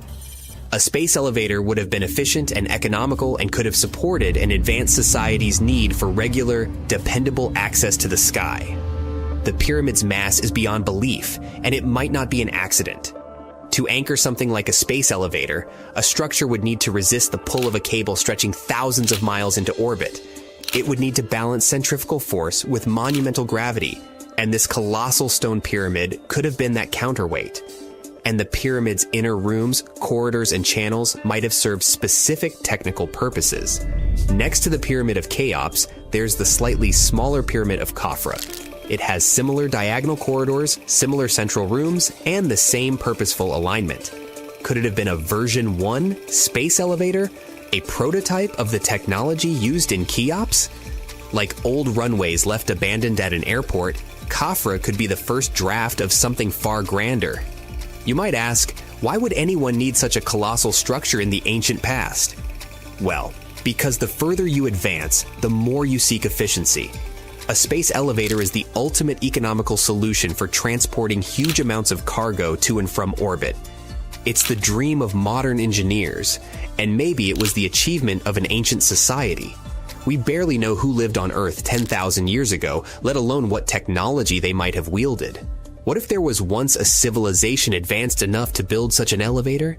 They may not have been human altogether. Maybe they were visitors. Perhaps they were Earth-based. We might never find the answers to this mystery. Today, we're traveling to the ancient city of Abydos, within the famed temple of Seti the First, where I'll show you something that will turn your world upside down. Apparently, people traveled by helicopters or some kind of other flying machines in ancient Egypt. But where could this advanced technology have come from? Perhaps from space. Let's start from the very beginning. Strange hieroglyphs were discovered on the ceiling in the ancient city of Abydos. Look at them attentively, eerily. They depict something that resembles modern or even extraterrestrial vehicles, a bit too much for it to be a coincidence. No wonder some people are sure that the Abydos carvings can serve as proof of ancient astronauts having visited Egypt more than 3,000 years ago. And the ancient Egyptian artists depicted their spacecraft in the carvings on the roof, support at the Temple of Abydos. These carvings have another name, the helicopter hieroglyphs. There is an opinion that these mysterious artifacts might depict 20th century technology, or technology developed in another star system, or even a different galaxy. Now, pay closer attention to this piece. Doesn't it remind you of a helicopter, or probably even a submarine? And here, we can clearly see two planes. Or is it a UFO? In any case, none of these machines existed at the time when the hieroglyphs were carved. If we look at this whole situation from this point of view, it looks like it supports the ancient astronaut theory, which claims that intelligent extraterrestrial beings, aka alien astronauts, visited our planet and made contact with humans in ancient and prehistoric times. In this case, the hieroglyphs could be the proof of this extraterrestrial contact in the past. Some ufologists are also sure that aliens were responsible for the creation of such famous monuments as the pyramids in Egypt and Stonehenge, along with many others. Now, many people have argued that the images uploaded to the internet are fakes. But no, they are in fact real. At the same time, Egyptologists have offered a more logical explanation for the carvings in Abydos. In ancient Egypt, it was common practice for hieroglyphs to be recarved and refaced over the years. This process, known as palimpsest, was often done when a new pharaoh came to power. That's why the new ruler's name was carved over the previous one. And we have documentary evidence that this did happen at the Temple of Seti the First in Abydos, particularly during the reign of his son, Ramses III. One blogger, Hypnogogial, expressed frustration with what he sees as gullibility from New Age, UFO, Atlantis enthusiasts. He explained that the roof support carvings had been started under Seti the First's reign and finished by Ramses II. As a result, where Seti the First's name appeared, Ramses II's carving overlapped it, and vice versa. Over time, the erosion of these carvings, combined with the overlapping hieroglyphs, created the appearance of modern machines. But in reality, those unsettling images were kinda accidental. There are people who still question this scientific theory. They claim that if the carvings are simply the result of older hieroglyphs being covered up, the symbols should appear random and unique. Several sources, including the Arab newspaper Al-Sharq al-Awsat, published pictures from the Amun-Ra temple in Karnak, which show carvings strikingly similar to those found at Abydos. So, the supporters of the idea of the extraterrestrial origin of the carvings say that if those at Karnak are authentic, the palimpsest theory loses its credibility. But most likely, ufologists just see what they want to see, ignoring any scientific proof that goes against their theories. They don't want to accept the fact that erosion, as well as the phenomenon of overlapping hieroglyphs, could have easily happened at both historical sites. One of the greatest mysteries in human history is probably the origins of the Great Pyramid of Giza. This massive, awe-inspiring structure has been puzzling pretty much everyone for thousands of years. How did ancient engineers, without modern tools or machines, manage to pull off something so jaw-droppingly monumental? Could it be that they had a bit of extraterrestrial help? We'll dwell on this theory a bit later, but first, how about one of the more tradiatonal explanations? It claims that ancient workers could have built massive ramps to haul giant stones up to the pyramid's higher levels. It sounds reasonable until you find out that there's barely any archaeological evidence for these ramps. Sure, smaller ramps might have been used, but huge, miles-long ramps? Not likely. And even if they had existed, they would have been an enormous feat in themselves, since the builders would have needed almost as much material for the ramp as for the pyramid itself. This is where things get interesting. Since the ramp theory doesn't fully hold up, we're left with an even bigger mystery. How did the Egyptians move millions of multi-ton stones with such precision? Well, some people point to extraterrestrial visitors. The idea that aliens might have been behind the construction of the pyramids has existed for decades. According to this theory, the pyramids were just too advanced for humans to have built on their own. The precision of the architecture, the sheer scale of the project, and the mysterious mathematical principles at play have made many people believe that some outside force must have lent a hand. One of the biggest arguments the supporters of this theory have is that building something as perfect as the Great Pyramid would have required a bird's eye view. And who could have had that view? Certainly not humans, but maybe a spaceship. Aliens could have hovered above, guiding the construction. If you thought things couldn't get any more mysterious, let's talk about the golden ratio. A mathematical principle you can meet everywhere in nature, from seashells to galaxies. And the Great Pyramid's proportions seem to align almost perfectly with the golden ratio. Alien theorists point to this as evidence that the Egyptians couldn't have pulled this off without some extraterrestrial help. Some people even went so far as to claim that alien remains had been found inside the Great Pyramid. But before you get too excited, keep in mind that there's no solid evidence to back this up. And still, let's take a closer look inside the Great Pyramid. If the exterior is impressive, the interior is downright mind-blowing. It's a labyrinth of tunnels, shafts, and chambers so complex that it's no wonder people have speculated about alien involvement. How could ancient humans have designed something so intricate and mysterious? Some believers say this is further proof that the pyramids were more than just tombs. They were either built or influenced by some kind of divine or extraterrestrial intelligence. And now, let's get into one of the wildest ideas. What if the pyramids were built to align with the stars or even act as part of an ancient space elevator? Some theorists suggest that the pyramids were aligned with certain constellations and served as landing sites for alien spacecraft. Come to think about it, the site indeed sounds like a cosmic airport. All those sharp angles, the perfect geometry, the precise alignment with the stars. Others go even further, proposing that the pyramids were part of a long-lost spacefaring technology. They could have been used to harness energy from stars or served as gateways between worlds. So, are the pyramids really ancient alien landing sites? Were they part of a cosmic energy grid? So far, there's no scientific proof to support these ideas. The Great Pyramid, with all its secrets and unanswered questions, continues to captivate everyone's attention. It's a reminder that there are still things in this world, and maybe beyond it, that we just don't fully understand. There are several places on Earth, awesome and mysterious, that evoke so many questions that some people believe they were built by or with the help of extraterrestrial intelligence. Let's explore those mystical destinations. In the hills above Cusco, Peru, you'll find an ancient Inca fortress called Sacsayhuaman. Some of the massive stones of its walls weigh as much as 360 tons. They're cut and fitted together surprisingly precisely, and no mortar is used. The stones used for this construction were transported over 20 miles from quarries. But how did the Inca do it? Did they ask for extraterrestrial help? Perhaps. But archaeologists disagree. They have found evidence that the Inca used advanced engineering techniques involving ropes and levers to move and fit the stones. Okay, let's move on to the Nazca lines. You can see them in the deserts of southern Peru. In this area, more than 800 lines and 300 shapes stretch across the deserted landscape.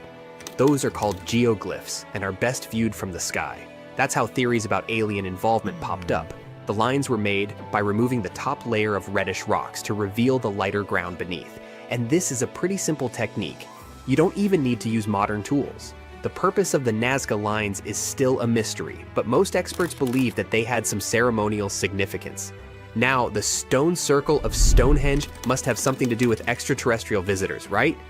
Those stones, some weighing as much as 50 tons, were brought from quarries hundreds of miles away. No wonder many people offered theories about alien intervention. Well, sorry to disappoint you, but archaeologists have proven that the monument could have actually been built with the help of technologies available around 5,000 years ago, such as wooden sleds and rollers. The exact purpose of Stonehenge is still under debate. Its builders could have used the stone circle to track the sun or to perform astronomy-related rituals. The next breath-stopping place on our list is the Egyptian pyramids, namely the pyramids of Giza just outside Cairo. They were built over 4,500 years ago. The largest of them, the Great Pyramid, is made of millions of 2-ton stones which are arranged with super precision. The pyramids also align with the stars of Orion's belt, and this makes some people believe that aliens might have helped to build these awe-inspiring constructions. Experts disagree. They say that although the exact methods the Egyptian builders used are still unclear, the pyramids are undoubtedly a human achievement. Ramps, levers, and a large workforce were likely used to move the stones into place. Then, how about Teotihuacan, located near modern-day Mexico City? Once, it was a thriving metropolis. The city was built more than 2,000 years ago, and its size and advanced architecture make people wonder if aliens played a key role in its construction. In reality, the city was created by several cultures, including the Maya and Zapotec. It was a center for trade, agriculture, and other activities, but it does have some connection to space. Its layout, with the pyramids aligned to celestial events, shows a deep understanding of astronomy. And still, it was the work of human hands. Now, let's travel to one of the most mysterious islands in the world, Easter Island. Nearly 900 stone figures known as moai stand there, some towering over 30 feet tall. These statues were carved from volcanic rock more than 1,000 years ago and moved across the island to their final resting places. This impressive feat, as well as the slightly creepy appearance of the figures, makes you think about some alien intervention, doesn't it? Well, another disappointment. It's believed that the Rapa Nui people used wooden sleds or rolling logs to transport the statues, and there's no evidence that extraterrestrials were involved. The last destination isn't even on Earth. In 1976, NASA's Viking 1 orbiter captured an image of what seemed to be a face on Mars. It sparked numerous theories about alien activity. The face seems to be staring up from the Martian surface, like evidence of the activity of an ancient alien civilization. But more detailed images from 2001, taken by the Mars Global Surveyor, revealed that the so-called face was just a natural mesa, an isolated flat-topped hill with steep sides. This just in, the world's oldest pyramid was built during the last ice age. And I'm not even talking about Egypt. I'm saying our ancestors might have spewed a 27,000-year-old pyramid in West Java. Gunung Padang is not exactly shouting pyramid. It's more of a mound with huge scattered stones tossed all over it. But local people seem to revere it, and they have for centuries. It wasn't until recently that the Indonesian authorities decided to excavate a bit deeper to see what all the fuss was about. They ended up finding the remains of a human settlement. It was rather unexpected, since the mound is pretty high up. This excavation could only prove there were humans in the area as far back as 45 BCE, which sounds reasonable. It was up to an Indonesian geologist named Donnie Hillman to prove that Gunung Padang is the world's first pyramid. He used all sorts of new technology to support his claim. Our guy used carbon dating, which digs deep into the earth and takes whole chunks of soil.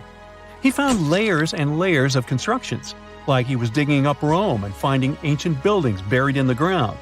His research proved that there had been caverns and even rooms down there, which could only mean one thing: humans. As for the rocks located up in the mound, they were most likely strategically placed by the people who lived there back in the day. They needed a place to meditate, so they arranged things in a harmonious way. Their smooth surfaces wouldn't be the result of years of erosion, but the works of great sculptures, the Michelangelos of their day, let's say. If this is all for real, then human civilizations began way before we think they did. Our ancestors, the Paleolithic humans, didn't have what it took to be considered a civilization, especially not the tools and knowledge to build pyramids. They needed a lot of masonry skills, which weren't all that available during the last ice age. His peers don't share this view, though. They could believe Hillman's theory if he had found evidence such as charcoal and bone fragments, but he didn't. Flint Dibble, another archaeologist, says that without concrete evidence of human activity, there's no proof of an actual pyramid. In this case, all the data proves is that the soil in the mound dates back to 27,000 years ago. He thinks the rocks on top of the mound just slipped down the hill, like rocks normally do. Only a complex society would have managed to build a stepped pyramid like they claim it was.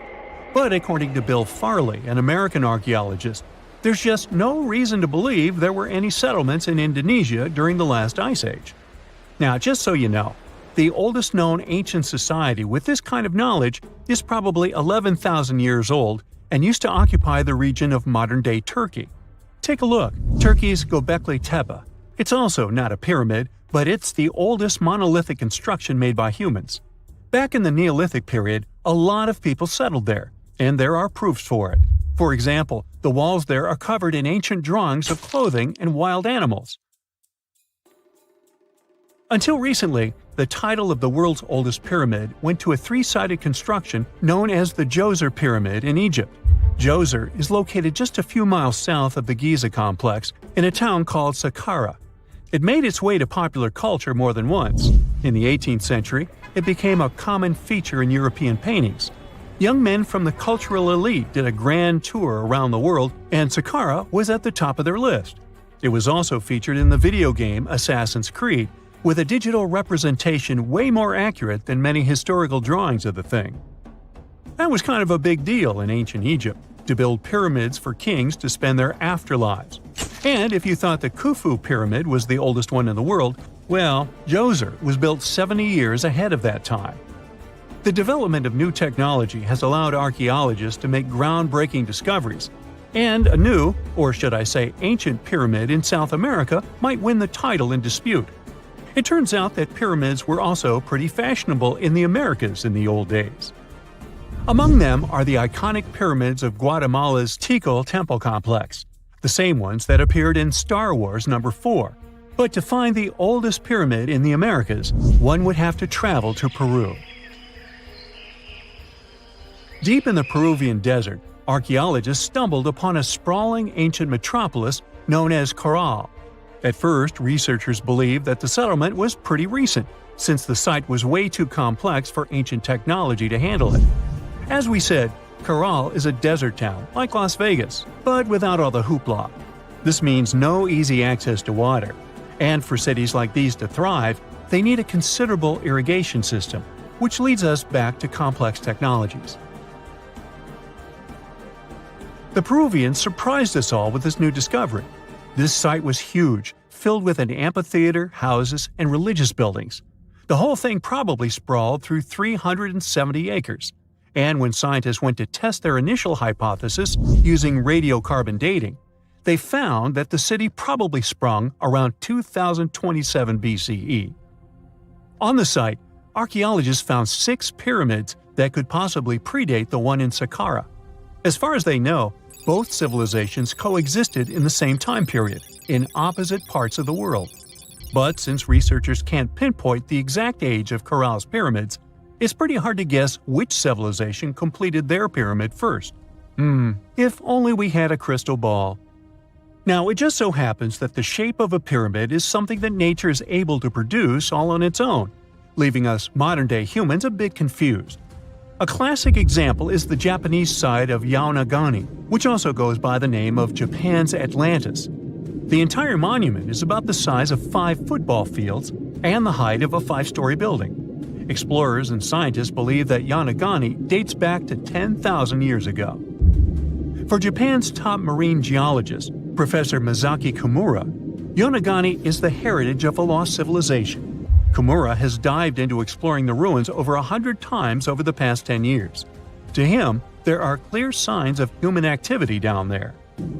Check out this triangular-shaped pool on the monument's surface. Kimura thinks it's actual proof of humans, because this triangle-shaped concave is a historical symbol of water fountains in the region. As it happens with a lot of these cases, not all scientists are convinced the same. For many, Yaonagani is probably the result of thousands of years of erosion, and the fact that the monument is composed of one massive rock leads them to believe it is not really human-made.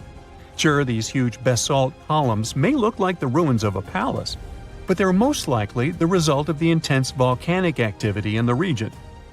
And speaking of natural formations that really look like a human made it, a pyramid on Mars has been a hot topic lately. Humans have been keenly trying to prove that there is life on Mars for quite some time. But some are stretching it really far, saying that little green or gray people built a pyramid on the planet to try and build their own civilization. This picture was taken over a decade ago by the Mars Reconnaissance Orbiter, the MRO, but it started to resurface recently. It shows what looks like a three-sided pyramid. Some people claim that the smooth side of the pyramid could only be the effect of otherworldly work. Then science comes along and explains that Mars is home to one of the deepest canyon systems in the whole solar system. The so-called pyramid is located in what is known as the Kandor-Chasma region.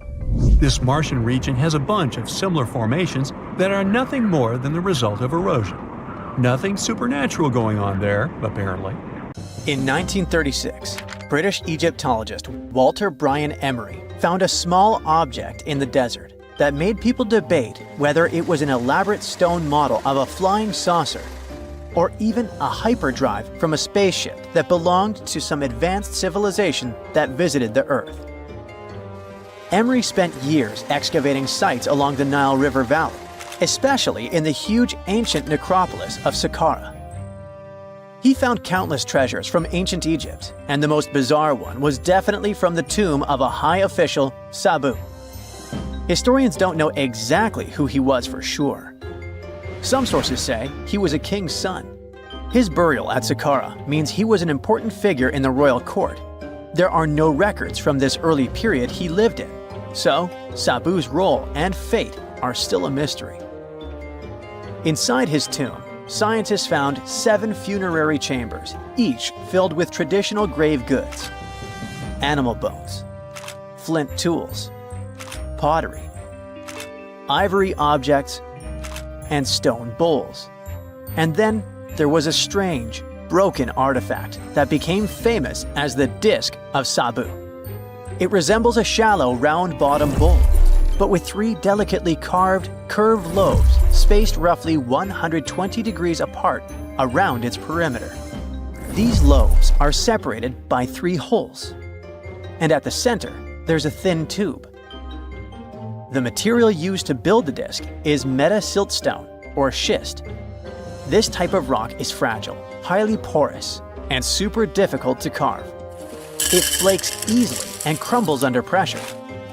So how they made the disc out of it with rather simple stone and copper tools from 3000 BCE is still a mystery.